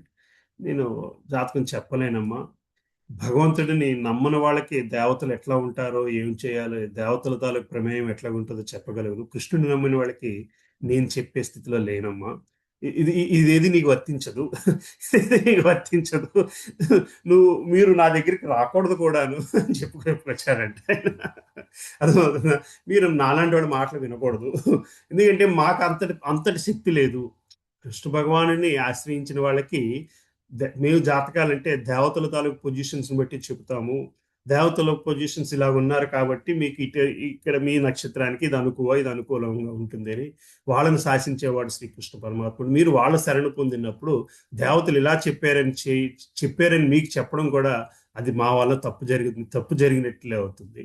సో అని చెప్పుకొచ్చారు. ఈవిడైతే చాలా ఆశ్చర్యపోయారంట. కొన్ని సంవత్సరాలుగా మాకు మంచి చెడులు చెప్తున్న వ్యక్తి ఇలాగన్నారు అని. But then she was happy at the end of it. She was very happy basically. అంటే భగవంతుడిని శరణు కోరితే ఈ గ్రహాలు రాబోతున్న ఉగాది 4 రోజుల్లో 2 వారాల్లో ఉగాది వస్తుంది. రాగానే పంచాంగం చూసుకుని ఈ వారం ఈ సంవత్సరం ఎలా ఉంటుందో ఇదంతా చూస్తూ ఉంటారు. బట్ అవన్నీ కూడా గ్రహ బలం అన్నది కొంతవరకే. భగవంతుడు ఈ గ్రహాలకు మనం చెప్పుకొస్తుంటాం, పంచభూతాలు, ఇంద్రియాలు, పంచేంద్రియాలు, ఇంద్రియ కర్మలు, ఇవన్నీ దానిని మించి మనసు, బుద్ధి, అహంకారం, దాని మించి ఆత్మ, దాని మించి పరమాత్మ. మనం ఆ స్థితిలో ఆలోచించినప్పుడు ఈ పంచభూతాల స్థితి మనకు అనవసరం. పంచభూతాలు most exterior, inferior layer of our being. Most inferior layer of our being, basically, right? The most internal aspect of our being is like a kernel of the seed antaru sir. Inside the seed lo unna the smallest, the life giving piece of the seed is Paramatma. ఆయనతో మనకు బంధం కావాలి. దానితో మన connection ఉన్నప్పుడు most outer peripheral తొక్క ఏంటి, ఆ ఫ్రూట్ తాలూకు తొక్క ఎట్లా ఉంటే మనకు అనవసరం. అది that is what we have to understand. ఇంకా మనం చాలా మటుకు ఆ భావంలోనే ఉంటూ ఉంటాము. భౌతిక భావన, అదంతా కూడా భౌతిక భావన. అది దాటుకుని వెళ్ళగలగాలి. భౌతిక ప్రపంచంలో మళ్ళీ అదే మాట, భౌతిక ప్రపంచంలో ఉండడం మనం చేసింది, అందులో ఉండగలడమే మనకున్న కార్యము. ఆ కార్యంలో మనము భగవంతుని తాలూకా స్పృహ, భగవంతుని తాలూకా ఉనికి, భగవంతుని తాలూకా ప్రెజెన్స్ని ఐడెంటిఫై చేసుకుంటూ సరెండర్ అవుతూ ముందుకు వెళ్ళిపోగలిగితే you have made your life. Basically జీవితం మనం దానిని ఉపయోగించుకున్న వాళ్ళమే అవుతాము, రైట్? సో అవి ఈ శ్లోకాల్లో మనకు భగవంతుడు చెప్పుకొస్తున్నాడు. సరే, నెక్స్ట్ శ్లోకానికి వెళ్ళి. సరే, ఎవరు చదువుతారు? నేను చదవనమ్మా. చదవమ్మా. హరే కృష్ణ. సమోహం సర్వభూతేషు న మే ద్వేషోస్తి న ప్రియః ఏ భజంతి తు మాం భక్త్యా మయితే తేషు చాప్యహం. అనువాదం. నేనెవరిని ద్వేషింపను, ఎవరి ఎడను పక్షపాతమును కలిగి ఉండను. నేనందరి ఎడను సమానుడను. కాని భక్తితో సేవ చేయువాడు నాకు మిత్రుడై నా యందుండును, మరియు నేనును అతనికి మిత్రుడినయ్యుందును. హరే కృష్ణ. హరే కృష్ణ. సో భగవంతుడు ఇక్కడ ఏం చెప్తున్నారు? I'm impartial. భగవంతుడు చాలా క్లియర్ గా చెప్తున్నాడు. ఆయన ఇంపార్షియాలిటీ నేచర్. నేను ఎవరిని ద్వేషింపను, ఎవరి ఎడ పక్షపాతమును కలిగి ఉండును, నేను అందరి ఎడను సమానుడు. కానీ భక్తితో సేవ చేయువాడు నాకు మిత్రుడై నా యందును మరియు నేనును అతని యందు మిత్రుడై ఉండును. సో భగవంతుడు పార్షియలా ఇంపార్షియలా? So is God partial or impartial? Partial towards devotees. Partial towards devotees. Vikram Prabhu మీరేం చెప్తున్నారు? ఇంపార్షియల్ అని అనుకుంటున్నాను గురూజీ. ఇంపార్షియల్ అని అనుకుంటున్నారు. Okay, so how is impartial, how is partial? Sujatha Mataji చెప్తున్నారు కదా ప్రభుజీ, నేను ఫ్రెండ్ లా ఉంటాను అని చెప్పేసినని. So his partial. అంటే డెవోటీస్ కి మరి పార్షియల్ గానే ఉన్నట్టే కదా. Conditionally partial. Conditional is impartially partial. అంతే కదా partial Prabhuji. Just like parents Prabhuji. Parents ఇద్దరు పిల్లలు ఇద్దరు ఈక్వలే అంటాం, కానీ వాళ్ళు ఎవరైనా ఒకళ్ళు మన మాట విని మనకి పెట్లాగా ఉంటే కొంచెం మనకి వాళ్ళకి ఏదో కొంచెం బిస్కెట్స్ ఇస్తూ ఉంటాం కదా Prabhuji. Same. So yeah, true. That's true. See, God is impartial towards your independence. God is impartial towards your independence. God is not asking you, do this, do that. He's very impartial. But once you have decided to be towards Him, He's partial. He's very impartial at your independence. He's partial towards your devotion. He's impartial towards everybody, but once you are a devotee, he's partial towards your devotion. That is the impartiality nature. And impartiality nature entante, he's not interfering with your freedom. Equally, he's not interfering with your freedom. But he's partial once you embrace him, he's embracing you back. He's reciprocating. He's reciprocating. He's being, that reciprocation is seeing is where partiality is. So for you to embrace him, he's not being favorable or unfavorable. Anybody can go and embrace him. ఎవరైనా భక్తి మార్గంలోకి వెళ్ళవచ్చు. ఎవరైనా భక్తుడిగా అవ్వడానికి భగవంతుడి ప్రమేయం ఏమీ లేదు. ఒక్కసారి మీరు నేను నీ దగ్గరికి వచ్చానయ్యా అంటే ఆయన మాత్రం తప్పకుండా ఎటువంటి పార్షియాలిటీ లేకుండా నిన్ను ఎంబ్రేస్ చేసుకుంటున్నాడు. That is why is impartial. నేను ఎంబ్రేస్ చేసుకుంటున్నాడు కాబట్టి is partial. Partial because you are his devotee. You surrendered to him, then he's embracing you impartially. He's embracing anybody who is surrendering to him. That's how he's impartial. Right? That is what we need to understand. కేవలం భగవంతుడు అర్జునుడికి ఎందుకు ఇలా చేశాడండి? అద్భుతమైన కృష్ణుడు అదేంటి కర్ణుడికి ఎందుకు ఇలా చేయలేదు? కర్ణుడు కూడా భక్తుడే కదండి. He's given equal opportunity to both, but one has embraced him. He's given equal opportunity to Duryodhana and Arjuna, but one embraced him. He's partial towards the person who has embraced him. He's reciprocating towards the person who is embracing. ఆయన భక్తి చూపించిన వ్యక్తికి ఆయన కరుణ చూపిస్తున్నాడు. కరుణ చూపించడంలోనే partiality లేదు. భక్తులందరికీ కరుణ చూపిస్తాడు. భక్తితో వచ్చిన ప్రతి ఒక్కడికి ఏ పార్షియాలిటీ లేకుండా కరుణ చూపిస్తాడు. అలాగే నాకు మిత్రులు ఎవరు లేరు, శత్రువులు ఎవరు లేరు. ఎవరు నన్ను శరణు కోరినా, విభీషణుడు శత్రువు కాదు. విభీషణుడు శత్రువుడు కాడా? శరణు కోరిన తర్వాత ఇంక శత్రువు కాదు. నీవు శరణు కోరనంతసేపు, రావణాసుడి దీంట్లో ఉన్నంతసేపు కూడా విభీషణుడు శత్రువే. శత్రువు కాదు, మిత్రుడు కాదు. ఇటువంటి పక్షాలంటే వాళ్ళు అవుతారు. రైట్. ఏ నిమిషం అయితే నువ్వు శరణు కోరుతావో ఆ నిమిషము నువ్వు నాకు మిత్రుడు అయ్యా. నువ్వు శరణు కోరితే ఎటువంటి వ్యక్తినైనా నేను క్షమిస్తాను, ఎటువంటి వ్యక్తినైనా నేను కరుణిస్తాను. ఆ విధముగా నాకు మిత్రులు కానీ శత్రువులు కానీ లేరు. నాకు మిత్రుడో శత్రుడో అన్నది నా మీద ఆధారపడలేదు, నీ మీదే ఆధారపడి ఉంది అని చెప్తున్నాడు భగవంతుడు. నాకు మిత్రుడు కావతావో శత్రుడు అవుతావో అన్నది నాతో ఏమీ లేదయ్యా, అది నీ దగ్గరే ఉన్నది. నువ్వు ఏ నిమిషం అయితే నన్ను శరణు కోరుతావో ఆ నిమిషం నుంచి నువ్వు నాకు మిత్రుడివి. నాకు నువ్వు మిత్రుడివి, నేను నీకు మిత్రుడిని, నీకు కూడా నేను మిత్రభావాన్ని ఇస్తాను. అంతేగాని అందులోని నువ్వు నువ్వు బ్రాహ్మణ కులంలో పుట్టావు, క్షత్రియ కులంలో పుట్టావు, అక్కడ పుట్టావు, ఇక్కడ పుట్టావు అని చెప్పి నీకు నేను ఫేవరిజం అయితే ఏమీ చెయ్యట్లేదు. అందరూ నాకు సమానమే. అందులో మిత్రుడు లేడు, శత్రువు లేడు. కానీ కానీ ఎప్పుడైతే నువ్వు నన్ను శరణు వేడతావో తప్పకుండా నువ్వు నేను మిత్రుడు అవి నీ పక్కన నిలబడతావు. శ్రీకృష్ణుడు సర్వుల పట్ల సమభావం కలవాడైనచో మరియు అతనికి ఎవ్వరును ప్రత్యేక మిత్రులు కానిచో తన దివ్య సేవయందు సదా నెలకొని ఉండే భక్తులేడ అతడు ఎందుకు ప్రత్యేక శ్రద్ధ వహించినని ఎవరైనా ప్రశ్నింపవచ్చును. కానీ వాస్తవానికి ఇది సహజముగా కానీ భేదభావము కాదు. ఉదాహరణకి భౌతిక జగత్తునందు ఎవరైనాను గొప్ప దాత అని పేరుగా అంచినప్పటికీ వారు తమ సంతానం ఏడ ప్రత్యేక శ్రద్ధను కలిగి ఉందరు. అదే విధముగా వివిధ రూపములలో నన్ను సర్వజీవులను సంతానముగా భావించి వారి జీవితావసరములకు కావలసిన వాటినన్నిటినీ భగవానుడు ఉదారముగా సమకూర్చు.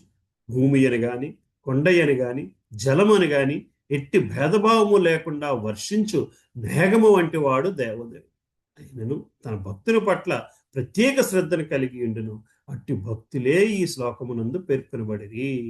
వారెల్లప్పుడూ కృష్ణ చైతన్యమునందు నెలకొని ఉండిటిచే అట్టి భక్తులు సదా శ్రీకృష్ణుని ఎందే స్థితిని కలిగి ఉందరు.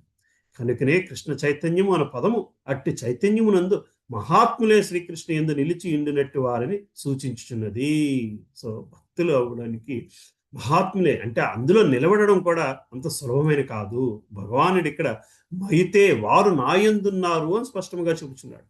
సహజముగా భగవానుడు కూడా వారి యందు ఉండు. ఇట్టి పరస్పర అనుభవమే ఈ ఏ యథామాం ప్రపద్యంతే తాన్ స్థైదేవ భజామ్యహం 4.11 భగవానుని వాక్యము కూడా వివరించింది. నన్ను ఎవరు ఏ విధముగా శరణు పొందుతున్నారో తదనుగుణముగా నేను వారి పట్ల శ్రద్ధ వహింతును అని దాని భావం. భగవానుడు మరియు భక్తుడు ఇరువురును చైతన్యవంతులైనందున వారి నడుమ ఇట్టి దివ్య పరస్పర అనుభూతి ఆశ్రయత్వము సమంజసమే. ఉదాహరణకి ఒక వజ్రము బంగారపు ఉంగరంలో పొదగబడినప్పుడు అది మిక్కిలి ఆకర్షణీయంగా కనబడింది.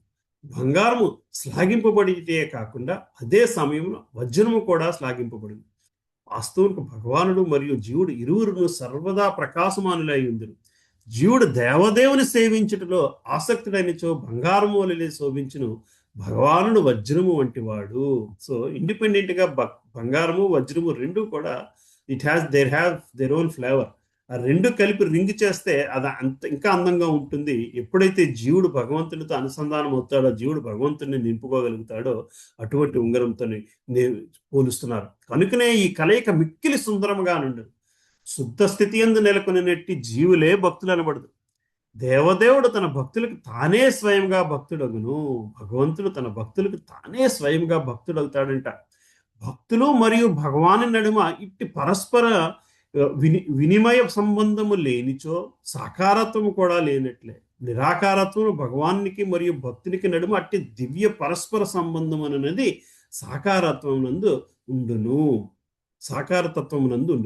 భగవానుడు కల్పవృక్షము వంటి వాడు ఉదాహరణ తరచుగా ఇవ్వబడుచును. ఈ కల్పవృక్షము నుండి ఎవరు ఏది కోరినను భగవానుడు దాన్ని సమకూర్చును. ఇక్కడ అట్టి అభిప్రాయములకు సంపూర్ణ వివరణ లభించుచున్నది. శ్రీకృష్ణ భగవానుడు ఇక్కడ భక్త పక్షపాతిగా పేర్కొనబడినాడు. భక్తుల పట్ల భగవానునికి గల ప్రత్యేక కృపకి ఇదే నిదర్శనం. భక్తులు తమ పట్ల భగవానుడు చూపుడు ఆ భావము అనగా ప్రేమ వినియమము కర్మ సిద్ధాంతానికి లోబడి ఉన్నట్లుగా ఎన్నడూ పరిగణించరాదు. అది భగవానుడు మరియు భక్తులు నిలిచి ఉండే దివ్య స్థితికి సంబంధించినది. కనుకనే భగవానుని భక్తియుక్త సేవ ఈ భౌతిక జగత్తులకు సంబంధించిన కార్యకలాపము కాదు. అది సచ్చిదానందపూరితమై ఉండినట్టి ఆధ్యాత్మిక జగత్తునందలి భాగము. సో భక్తి అన్నది భౌతిక ప్రపంచానికి సంబంధించినది కాదు, ఆధ్యాత్మిక భావం. సో సో భగవంతుడు ఎవరికి పార్షియలు, ఎవరికి ఇంపార్షియలు అన్నది గ్రహించగలగాలి. సో భక్తునికి ఆయన ఎంత ఇంపార్షియలు, భక్తునికి ఎంత పార్షలు అనేది గ్రహించగలగాలి. సో భక్తిలోకి వెళ్ళడం వరకు భగవంతుడు మనతోని చాలా ఇంపార్షియల్గా ఉంటాడు. కానీ ఒక నిమిషం మనం భగవంతుని భక్తితోనే ఆయనని మెప్పు పొందగలిగితే మాత్రము ఆయనకి మనం మిత్రుడిగా నించుని మనకి అన్ని పనులు చేయగలిగే స్థితికి మనల్ని నడిపించే స్థితికి తీసుకువెళ్తాడు. భగవంతుడు భక్తుడికి భక్తుడు అవుతాడు అని చెప్పి శ్రీల ప్రభుపాదులు గారు చెప్తున్నారు. అందుకే ఈ చాప్టర్ పరమ గుహ్య రహస్యం ఇటువంటి విషయాలని తెలుపగలిగింది. కాబట్టి ఈ చాప్టర్ని మోస్ట్ కాన్ఫిడెన్షియల్ నాలెడ్జ్. ఏమిటయ్యా నాలెడ్జ్ అంటే భగవంతుడికి భక్తునికి ఉండే బంధాన్ని చెప్పే చాప్టర్, రైట్? సో భగవంతుడు చాలా క్లియర్గా చెప్పుకొస్తున్నాడు, నా దగ్గరికి నేను మిమ్మల్ని ప్రత్యేకంగా వీడు మంచివాడు, వీడు తీసుకురావాలి, వీడు పుణ్యాత్ముడికి తీసుకురావాలని నేను ఆలోచించట్లేదు. అది మీ బాధ్యత. ఒకసారి మీరు నా దగ్గరికి వస్తే మాత్రం నేను మిమ్మల్ని స్వీకరించి నడిపిస్తున్నాను. హరే కృష్ణ. విక్రమ్ ప్రభు చెప్పండి. ప్రభుజీ ఇక్కడ ఆ, ఆ, మీరు ఇందాక పార్షియల్ అన్నారు కదా గురుజీ, అది మనం భక్తితో పోలుస్తున్నామా గురుజీ, ప్రేమతో పోలుస్తున్నామా గురుజీ? భక్తితో ఎందుకంటే మూడు వేరు కదా. భక్తితో ఏమన్నా పోలుస్తున్నాం, లైక్ పోలుస్తున్నామా అంటున్నాం. భక్తితో కంపేర్ చేస్తున్నామానా? కంపేర్ చేస్తున్నామా లేకపోతే ప్రేమతో కంపేర్ చేస్తున్నామా? ఎందుకంటే మనకి దేవుడి మీద ఉండేది భక్తి కదా, ఆయనకి మన మీద ఉండేది ప్రేమ అంటున్నారు. మనది కూడా ప్రేమ అనేది కూడా ఒక డెఫినేషన్ చదివాం కదా. భక్తి ప్రేమ రెండు సమానమే. భక్తి ప్రేమ సమానమే. ఆయనకి మన మీద ఉండేది కరుణ, కృప. Reciprocation is always in terms of mercy, basically in terms of mercy. Okay, మనకి ఆయన మీద ఉండాల్సింది, మన వైపు నుంచి ఉండాల్సింది ప్రేమ, భక్తి. ప్రేమ లేనిదే భక్తి రాదు, ప్రేమ లేనిదే భక్తి రాదు. రైట్ ప్రభు? అంటే గురూజీ మిక్స్ ఆఫ్ ఇదివరకు కూడా లైక్ వెరీ బిగినింగ్ లో మనం నాకు గుర్తులేదు ఆబ్వియస్లీ అది సెకండ్ చాప్టర్ థర్డ్ అనేది, బట్ ఆ టైంలో మనం ఎన్నది కూడా ఏంట్రా అంటే దేవుడికి తప్పులు చేసేవాడైనా పూజించేవాడైనా అందరూ దేవుని దేవుని అది రూపమా లేకపోతే దేవుని పిల్లలే కాబట్టి సమానమే. పిల్లలు ప్లస్ మనం కృష్ణుని అంటే మనం కృష్ణుని రూపాలని కూడా అన్నట్టు చదివాం కదా గురూజీ ఒకటి.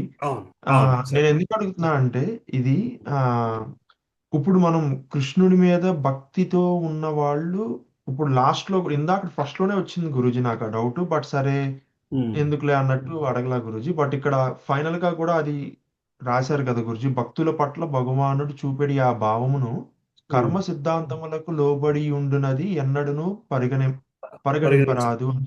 అంటే లైక్ అంటే దాని meaning is it irrelevant of your karma that you are doing is because you are actually praying me you have my blessing అంటున్నారా ఇక్కడ?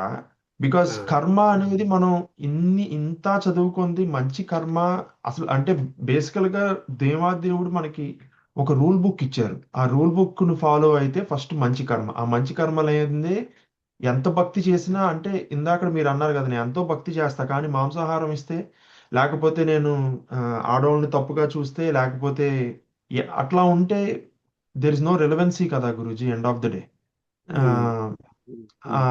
సో అప్పుడు అంటే it's a mix of all of this కదా గురూజీ. అది ఇప్పుడు అవన్నీ కర్మలు మంచిగా చేసుకుని నేను అంటే దేవాదేవుడు ఎలా డిఫైన్ చేశారంటే ఈవెన్ దేవుణ్ణి భక్తితో పూజిస్తాం కూడా మంచి కర్మే అనేది నేను like I think in like 6th, 7th, 8th chapters లో మనం అది చూసామని అనుకుంటున్నా గురూజీ. బట్ ఇది లైక్ బికాస్ ఆఫ్ అంటే 1 by 1 కదా, అదంతా కరెక్ట్ గా ఎక్స్ప్రెస్ చేయలేకపోతున్నా, బట్ మీకు అర్థమై ఉంటది నేను చెప్పేది. So I try to explain. అది మనం మర్చిపోకూడదు కదా అని, అంతే. ఏది కూడా మర్చిపోకూడదు, మంచి కర్మ. మంచి కర్మ అంటే ఈవెన్ భక్తి కూడా మంచి కర్మే. ఎందుకంటే దేవాది దేవుణ్ణి పూజిస్తామే అల్టిమేట్. ఫర్ ఎగ్జాంపుల్ మనం నైవేద్యం మనం ఆయనకి పెట్టకుండా మనం తింటున్నా కూడా, మనం మంచి కర్మ చేసుకుంటున్నా కూడా even that is a bad కర్మ అని రాశారు క్లియర్ గా previous శ్లోకంలోనే. So he's insisting that you really follow my rule book, right? Like, ante this is the right rule book for all of us based on our Vedas అవనివ్వండి, దేవుడు మనకి ఇచ్చిన knowledge అవనివ్వండి, ఏదైనా అవనివ్వండి. బట్ అలా చేస్తే ఆటోమేటిక్ గా నేను భక్తి మార్గంలో పడిపోతున్నాగా. అవన్నీ ఇఫ్ ఐఎమ్ ఇంప్లిమెంటింగ్ అంటే it's a wish, they are all connected కదా Guruji. But They're all connected, Prabhu. So వేదాలు rule book, right? But it has a limitation. వేదాలు rule, it has a limitation. వేదాలు అల్టిమేట్ గా భక్తి భావనను తీసుకురాగలిగితేనే ఆ రూల్స్ ఫాలో అవ్వడం ప్రయోజనం ఉంటుంది. లేదా అంటే రూల్స్ ఫాలో అయ్యారు, అప్రయోజనంగా రూల్స్ ఫాలో అయ్యారు. You're following the rules for the sake of following. అది ఉంది కదా. సో భక్తి మంచి కర్మ. భక్తి మంచి కర్మ కాదు. భక్తి ఈజ్ బియాండ్ మంచి కర్మ. భక్తి ఈజ్ బియాండ్ మంచి కర్మ. కర్మ ఈజ్ ట్రాన్సాక్షనల్, భక్తి ఈజ్ నాన్ ట్రాన్సాక్షనల్. కర్మ హ్యాస్ రిజల్ట్, భక్తి హ్యాస్ నో ఎక్స్పెక్టేషన్. కర్మ is with result oriented. So కర్మలో భగవంతుని నించోబెట్టినప్పుడు ఒక దశలో కర్మ పోయి భగవంతుని మిగులుతాడు. అది భక్తి యోగం. కర్మలో భగవంతుని నించోబెట్టడం సెకండ్ చాప్టర్ అయితే, కర్మ బియాండ్గా భక్తిలో నిలబడడం 9th చాప్టర్. కర్మలో భగవంతుని నించోబెట్టడము నిష్కామ కర్మయోగము. నిష్కామ కర్మయోగంలో కూడా భగవంతుడు లేడు 4వ చాప్టర్లో. 5వ చాప్టర్లో కృష్ణ చైతన్య సహిత కర్మ. ఈ కర్మలో భగవంతుని నించోబెడుతున్నారు. 9వ చాప్టర్కి వచ్చేసరికి బియాండ్ యువర్ కర్మ you're making God centered. Now you're still doing karma. Now it is becoming karma is secondary, bhakti is primary. 9th చాప్టర్కి వచ్చేసరికి కర్మ is secondary, bhakti is primary basically. So భగవంతుని పట్ల భావన భౌతిక కర్మకి అతీతమైనది. భగవంతుని భక్తి భౌతిక కర్మతో పోల్చడానికి వీలు లేనిది. భగవంతునిపై భక్తి ఆధ్యాత్మికతమైనది అని చెప్పుకొచ్చారు. Let's go back to the same example. Sujata Mataji gave. You have 2 children, both are equal, but you are partial to one child. That is materialistic. That is purely materialistic thought. You are partial to one child because the child is nice to you. Probably somewhere it is satisfying your ego. It is only satisfying your ego for that part. God's perception is totally beyond that. So bhakti manchi karma అని చేయడం ఇది starting point. భక్తి మంచి కర్మ అని చేయడం చాలా starting point. భగవంతుని ఆనందం కోసం భక్తి చేయడము అన్నది భక్తిలో స్టార్టింగ్ పాయింట్. భక్తి మంచి కర్మ అని చేసుకునేది కర్మలో స్టార్టింగ్ పాయింట్ ఏమో. భగవంతుని ఆనందం కోసము భక్తి అన్నది భక్తిలో starting point. So that is in that you are not there. భగవంతుని ఆనందం కోసం భక్తి చేయడంలోని మీరు లేరు. మీ రోల్ ఉంది, చేయడం వరకే మీ రోల్ ఉంది. కర్మగా మీ రోల్ ఉంది, భావనలో ఆయనే ఉన్నాడు. సో దట్ ఈస్ హౌ కర్మ బికమ్స్ భక్తి. భగవంతుని కోసము భక్తి చెయ్యాలి, ఆయన ఆనందం కోసం చెయ్యాలి అన్న పోర్షన్లోనే మీరున్నారు. అర్థమవుతుంది కదా. కర్మ భక్తి ఒక మంచి కర్మలో మీరే ఉన్నారు. భగవంతుడు కూడా ఉన్నాడు, బట్ మీరే ఉన్నారు. ఎందుకంటే కర్మ రిజల్ట్ ఈజ్ ఫర్ యూ. భక్తి రిజల్ట్లో మీరు లేరు. భగవంతుడు రెసిప్రొకేట్ అవుతున్నాడు కాబట్టి నేను భక్తి చేస్తాను అంటే దట్ ఈస్ స్టార్టింగ్ పాయింట్. అర్థమవుతుంది కదా Prabhu. That is not how you do bhakti. అందుకే చెప్పింది ఇందాక, భగవద్గీత భక్తికి ఆరంభమే, భక్తి అల్టిమేట్ పాయింట్ కాదు. సో భక్తి మరి ఎట్లాగుంటుందండి అంటే టోటల్ నిస్వార్థంగా ఉంటుంది భక్తి అన్నది. మీకు ఆ కథ చెప్తుంటాం కదా. భగవంతుడికి ఒకసారి నారదుడు భక్తుడు ఎవరయ్యా అని, అసలైన భక్తుడు ఎవరు అని చెప్పి క్వశ్చన్ చేస్తే, తర్వాత నారదుడికి భగవంతుడు చెప్తాడు, నారద నాకు ఎందుకో తలనొప్పిగా ఉంది, నువ్వు నువ్వు నాకు మంచి భక్తుడు కదా, దీనికి మందు నీ పాదధూళి తీసుకొచ్చి భక్తుల తాలూకు పాదధూళి నేను తలకి రాసుకుంటే నాకు తలనొప్పి తగ్గుతుంది, నువ్వు నాకు మంచి భక్తుడు కదా, నీ పాదధూళి కాస్త ఇస్తావా?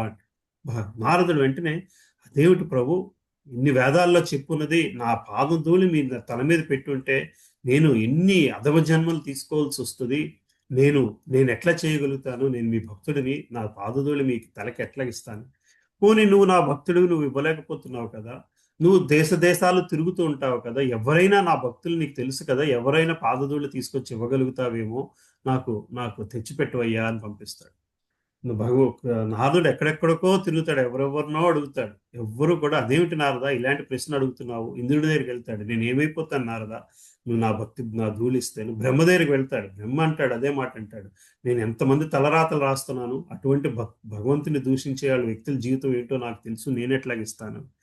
గోపికల దగ్గరికి వెళ్తాడు, గోపికలకు చెప్తాడు, శ్రీకృష్ణ పరమాత్మకి ఇలా చిన్న కష్టం వచ్చింది, ఆయన తలనొప్పిగా ఉందంట, భక్తుల తాలూకు పాదధూళి ఇవ్వాలి అని అడుగుతున్నారు, మీరు ఆయన భక్తులే కదా, మీ పాదధూళి ఇస్తే ఆయన తలనొప్పి తగ్గుతుంది అని. మేము భక్తులమో కాదో మాకు తెలియదు నారదా, మేము భక్తులమే అనుకుంటే మా పాదధూళి తీసుకువెళ్ళండి అని చెప్పి గబగబా వెళ్ళి యమునా నదిలో కాళ్ళు తడుపుకుని వచ్చి మట్టిలోకి వస్తారంటే మరింత మట్టి అంటుకుని అదంతా కాళ్ళు గోకి ఆయనకి ఇస్తూ ఉంటారు. వాళ్ళు అడుగుతున్నారు అంటాడు, మీ పిచ్చెక్కిందా, మీరు ఏం చేస్తున్నారో మీకు అర్థమవుతున్నదా, ఇది కానీ మీ కాళ్ళ తాలూకు మట్టి ఆయన తల మీద పెడితే మీరు ఎన్ని పాప జన్మలు తీసుకోవాల్సి వస్తుందో మీకు అర్థమవుతుందా? 10 నిమిషాలు ఆయన తలనొప్పి ఏదో విధంగా తగ్గిపోవచ్చు, దానికోసం మీరు ఇన్ని జన్మలు 2 నిమిషాలు ఆయన తలనొప్పి తగ్గడానికి, 1 నిమిషం ఆయన తలనొప్పి తగ్గడానికి మా పాదధూళి ఉపయోగపడి దాని వలన మేము కొన్ని 100 పాప జన్మలు తీసుకోవాల్సి వచ్చినా సరే దాంతో మాకు పని లేదయ్యా, మా వలన ఆయనకు ప్రయోజనం ఉంది అంటే ఏ విధంగా ప్రయోజనం ఉంటే ఆ విధంగా మమ్మల్ని ఉపయోగించు. So there is no expectation in devotion. It is just to please the supreme personality of Godhead. But ఆయన విధానాలు చెబుతున్నాడు, మనకి తెలియదు కాబట్టి. భగవద్గీతలో ఆయన చెప్పిన విధానాలు ఇవి, పత్రం పుష్పం ఫలంతో ఇంతోనైనా సరే నన్ను అంటే it is not very expensive, it is not big effort to please me. నన్ను పొందడానికి నువ్వు ఎంతో తాపత్రయపడక్కర్లేదు, ఏదేదో చేసి కర్మ కింద ఏదేదో నా కోసం నువ్వు గొప్ప బిల్డింగ్ కట్టేసి ఇవ్వాల్సిన అవసరం లేదు, ఆ బిల్డింగ్ కట్టడం కోసం నువ్వు అంత తాపత్రయపడిపోవాల్సిన అవసరం లేదు, నా కోసం నువ్వు రాజ్యాన్ని జయించి నాకు తీసుకొచ్చి ఇవ్వక్కర్లేదు, నా కోసం నన్ను పొందడం చాలా సులభం. వేదాలలోని కాంప్లెక్స్ ప్రొసీజర్స్ ఉన్నాయి వేదాలలోని. సో అదంతా కూడా నువ్వు చెయ్యక్కర్లేదు. కర్మని మంచి కర్మ అంటూ ఏమీ లేదు, కేవలం పత్రం పుష్పం ఫలం నాకు భక్తితో ఇస్తే, మంచి కర్మతో కూడా నువ్వు నన్ను పొందలేవు కానీ భక్తితో మాత్రమే నువ్వు నన్ను పొందగలవు అనేది చెప్పుకొస్తున్నాడు ఇక్కడ. Right, I don't know if I explained you, if I answered some of your questions Prabhu. లేదు Guruji, like it's a good milestone to discuss these points కదా, అట్లా అంటే లాట్ ఆఫ్ చాప్టర్స్ చాలా చోట్ల లైక్ చాలా అంటే కొంచెం రిపిటేషన్ ఉంది, but at the same time అంటే నేను మొన్న ఎవరో ఫ్రెండ్ తో మాట్లాడుతున్నా గురూజీ, బేసికల్ గా భగవద్గీతని ఒక్కొక్కళ్ళు ఒక్కొక్కలాగా తీసుకుంటారు, వాళ్ళకి అర్థమయ్యే రీతిలో. దేవాది దేవుడు ఒక టెక్స్ట్ అంటే లైక్ మోక్షం అంటే ఓకే, మోక్షాన్ని మనం ఎలా ఇచ్చేయాలి అనేది దేవాది దేవుడు ఒక డెఫినేషన్ ఇస్తే మనకి మనం ఎలా చేరుతాం అనే దాంట్లో one of the biggest thing is first emotion కూడా కదా, like you don't expect anything. దేవుడు మనకి పార్షియాలిటీ చూపిస్తాడనే ఎక్స్పెక్టేషన్ కూడా మనకు ఉండకూడదు. My life is for his happiness. And again, when I say my life is for his happiness, I'm trying to prove it to somebody. My life is to your happiness and ఆయనకి మనం prove చేయాలంతే, ఎవరికో కాదు. ప్రభు భగవద్గీతకి different context ఎందుకు వస్తున్నాయి అంటే, people pick the comfortable shloka with their comfort, basically pick a sloka that suits their comfort. That is the problem.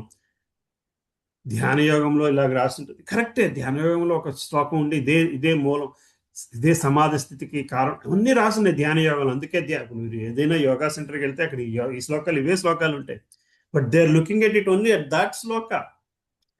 Next శ్లోకాలో భగవంతుడు చెప్తున్నాడు, ఇది సమాధి స్థితి, ఈ స్థితికి ఇట్లాగా నువ్వు భక్తి యోగంతో ఈ స్థితికి చేరగలవు, అది సులభము, అది ఎవరు పట్టించుకోవట్లేదు. So that is the problem, to large extent that is the problem basically. There are another 4 or 5 slokas which I'm not going to discuss today. Probably next class we'll discuss. It is absolutely, the 9th chapter is as big as the 18th chapter. Basically, 9th chapter is as big as the end of Bhagavad Gita, basically. Yeah, because this is It's written over here in Prabhupada's English translation. The Lord's reciprocation should not be considered to be under the law of karma. It belongs to the transcendental situation in which the Lord and his devotees function. Devotional service to the Lord is not an activity of this material world. It is part of the spiritual world, yes, where eternity, bliss, and knowledge predominate. Right. That's the last statements of that purport, right, Mataji? Yes, Prabhuji. Yes. That's exactly what Vikram Prabhu question is also. భక్తుల పట్ల భగవానుడు చూపడే ఆ భావము కర్మ సిద్ధాంతానికి లోబడి ఉండినదిగా ఎన్నడూ పరిగణింపరాదు. It's beyond the materialistic thinking, it's beyond the boundaries of materialistic world. అది భగవానుడు మరియు భక్తులు నిలిచి ఉండేది దివ్య స్థితికి సంబంధించినది. Just what Mataji just right. That's a relationship, that's a spiritual relationship that is shared by the God and the devotee. భగవానుని భక్తి యొక్క సేవ ఈ భౌతిక జగత్తుకు సంబంధించిన కార్యకలాపము కాదు. సో భక్తి గుడ్ కర్మ అనుకోవడానికి వీలు లేదు. That's what Prabhupada is saying. Bhakti is not a good karma because karma is limited to materialistic world.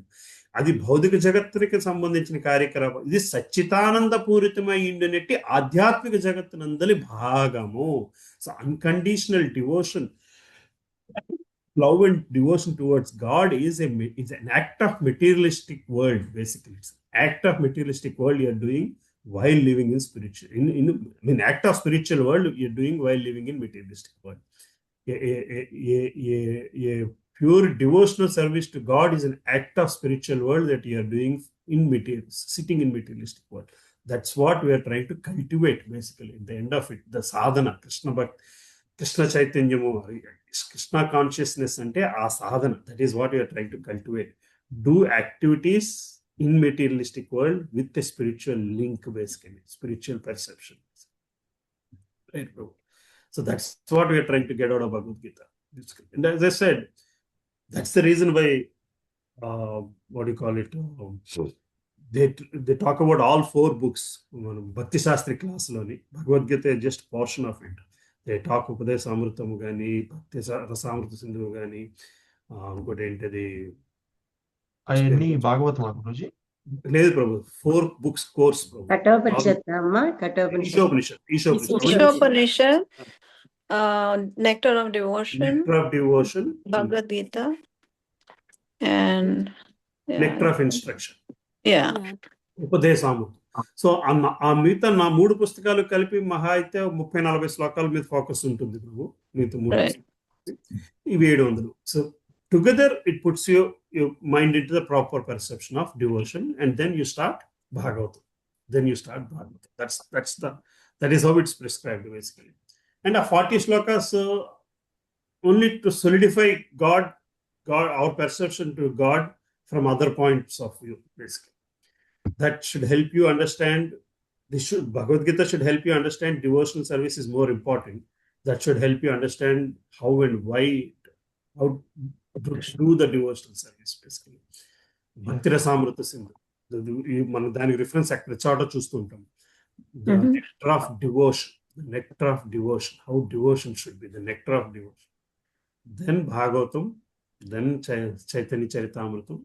3-4 books. These books should be sufficient to take care of, get out of this materialistic cycle, basically. అవి కూడా దొరుకుతాయా గురుజీ కొనడానికి? అన్నీ దొరుకుతాయి bro, అన్ని online ఉంటాయి, అన్ని online free. అవి ఇంగ్లీష్ బుక్స్ అయితే అన్ని ఫ్రీ. ఆమని మాతాజీని పట్టుకోవాలి, లేకపోతే సుజాత మాతాజీని అట్లయితే వాటి కోసం. Yes. All these books are English books are all online free, Prabhu. Telugu books Database. Telugu books కూడా కొన్ని బుక్స్ ఉన్నాయి, చాలా మటుకు ఉన్నాయి తెలుగు బుక్స్ కూడా ఫ్రీ. తెలుగు భాగవతం బుక్స్ లేదు కానీ పీడిఎఫ్లు ఉన్నాయి ప్రభుజీ, అన్ని బుక్స్ ఆ, పీడిఎఫ్ ఉన్నాయి ప్రభుజీ. ఆ చిన్న బుక్స్ భాగవతం అన్ని లేదు, ఉన్నాయి. స్మాల్ బుక్స్ భాగవతం అన్ని ఉన్నాయి. లేదు, స్మాల్ బుక్స్ అన్ని ఉన్నాయి. భాగవతం పీడిఎఫ్ కూడా కొనుక్కోవచ్చు అమ్మా కావాలంటే. Oh so it is, but they link it to your Mac ID of the book, computer అన్నమాట. ఒక ఆ కంప్యూటర్ మీద రన్ అవుతూ ఉంటుంది. So they give you that will run on particular Mac ID. Anyway, that's a different story. Yes, Prabhu, thank you for a good discussion, because this is important. This chapter is important. Please stop if I'm trying to go fast, because the purpose is to get some transformation in me, basically. So it should help, basically. So, yeah, any other question? So we'll stop with this shloka. We'll just go through what's the next shloka. మిక్కిలి హేయమైన కార్యం నొనరింపినప్పటికీ మానవుడు భక్తియుక్త సేవ యందు నియుక్తుడై ఉండొచ్చు, అతడు తన సంకల్పమున నిశ్చయుడై ఉన్నందున అతనిని సాధువుగానే పరిగణింపవలెను. Even if one commits the most abominable action, if he is engaged in devotional service, he is to be considered a saintly because he is properly situated in his determination. Right? With that shloka we'll start discussing next week. I think this chapter goes up to 35, right? 5 shlokas we can discuss next week. We'll try to close it. Guruji ఒక్క లాస్ట్ది గురూజీ, దాంట్లో అంటే ఇందాకడ నేను నా question is not also about partiality కదా Guruji, it's about any feeling, any pain, any emotion. ఇప్పుడు ఇందాక కృష్ణుడికి ఇట్లా తలనొప్పి వచ్చింది అన్నారు. నిజంగా కృష్ణతత్వంలో కృష్ణుడే ఇది అనుకున్న వాళ్ళకి నొప్పి కూడా కృష్ణుడి లాగానే కదా Guruji. End of the day the peak that they reach, they have nothing about the body, they have nothing about the, and they completely dissolve themselves into his bhakti kada guruji kada. నాకు అర్థం కాలేదు మీ question. అంటే sorry, చెప్పండి. అంటే మోక్షం ఇది ultimate, what is our ultimate thing is మోక్షం ఎలా సాధిస్తాం అనేదే కదా గురూజీ. ఇది మోక్షం అంటే వరకు ఏంటి? లైక్ ఇట్స్ ద ఫైనల్ దేవాదేవుడి దగ్గరికి మనం చేరటం, ఆ భగవద్ధామముని చేరుకోవటం, ఎండ్ ఆఫ్ ద డే చేరుకుని ఆయనకి సేవ చేసుకోవటం. అది that is what we're hearing. But మనము నిజంగా భూమి మీదే ఆ ఆ పాయింట్ కి రీచ్ అవ్వగలిగితే నిజంగా, what's the difference between staying there or here? There is no difference. Exactly. కదా గురుజీ. సో అందుకనే అంటే లైక్ ఒకళ్ళు నిజంగా అది సాధించగలిగితే, ఆ పీక్ ని సాధించగలిగితే, they don't even know that they have achieved moksha or not. Yes, right, like that's fine. That's fine. Yes, right, like yes, they yes, just yes, go yes. In right. They don't Yeah. even know they achieved moksha or not. They don't even care if they achieved moksha or not. So మోక్షం అన్నది వాళ్ళ mind లో లేదు. ఎందుకంటే వాళ్ళు they are more happier enjoying the service, they are more happier enjoying the relationship and serving God in that relationship. That's all they care for. So అంటే perfect question మీరు, ప్రభుపాద వారి ఆన్సర్ కూడా ఉంటుంది దీనికి. మీ ఇంత చేసిన తర్వాత మీకు భగవంతుడు మోక్షం ఇస్తాడని గ్యారంటీ ఏమిటి? నాకు మోక్షం కాదు, అక్కడ కావాల్సింది ఆయనకి సేవ చేసేగల భాగ్యము, ఆ సేవ చేయగలిగే మనస్థితి కావాలి. ఈ జర్నీ అంతా కూడా ఆ విధముగా నా మనసుని నేను ట్రైన్ చేయగలను, ఆ విధముగా ఈ ఆత్మని ట్రైన్ చేయగలను. ఆ తర్వాత నన్ను ఆయన పాతాళలోకంలో పుట్టించిన అక్కడ నేను ఆయన సేవ చేసుకునే భాగ్యం ఉంటే I'm happy, I'm the most happiest person. నేను భూలోకంలోకి వెళ్ళినా ఆయనకి సేవ చేసుకునే అవకాశం లేకపోతే, దానికంటే పాతాళలోకంలో ఉండి ఆయనకి సేవ చేసుకోవడానికి కలిగితే అదే నాకు కావలసింది. That is what he's defined as మోక్షం, ఆనెస్ట్లీ. ఎగ్జాక్ట్లీ గురుజీ. అంటే ఇదంతా కూడా బేసికల్ గా మనం ఒక లెర్నింగ్ గానే తీసుకోవాలి, కానీ ఇదే అల్టిమేట్ అనుకోకూడదు అనే చిన్న పాయింట్ ఆలోచిస్తున్నారు. అంటే మోక్షం మనం finally that is our goal కదా గురూజీ. ఎవరైనా that is where we need to reach, but these are all stepping stones. మీరు అన్నట్టు we are learning first. Yeah, see, the goal is to discover our lost relationship with God. Yeah. The goal is to discover our lost relationship with God. So that is our goal. అయితే దానిని మోక్షము అన్న భావనతో start చేసినా సరే ఫైనల్గా ఆ రిలేషన్షిప్ని enjoy చేయగలడమే, ఆ రిలేషన్షిప్ కోసము ఏమైనా చేయగలడమే మోక్షం అంటే. That is the measure of our surrenderness basically, right? How much you are serving, how much you are, that is our goal Prabhu. Unconditionally being able to serve God, that's the purpose of our life basically. దాన్ని discover చేయడము, దాన్ని attain చేయడము, దాన్ని achieve చేయడము భౌతిక ప్రపంచంలో చాలా కష్టమైన కార్యం. That is what this whole journey is, this practice is this. Yeah, so now you tell me your question. That's it or? అంతే గురుజీ, అంతే. రైట్ ప్రభు. సో ట్రెడిషనల్లీ మనకు మోక్షం అంటే we imagine that is like a 30 ఏళ్ళు పనిచేసిన వ్యక్తికి retirement party లాంటిది. And that is how our mindset is.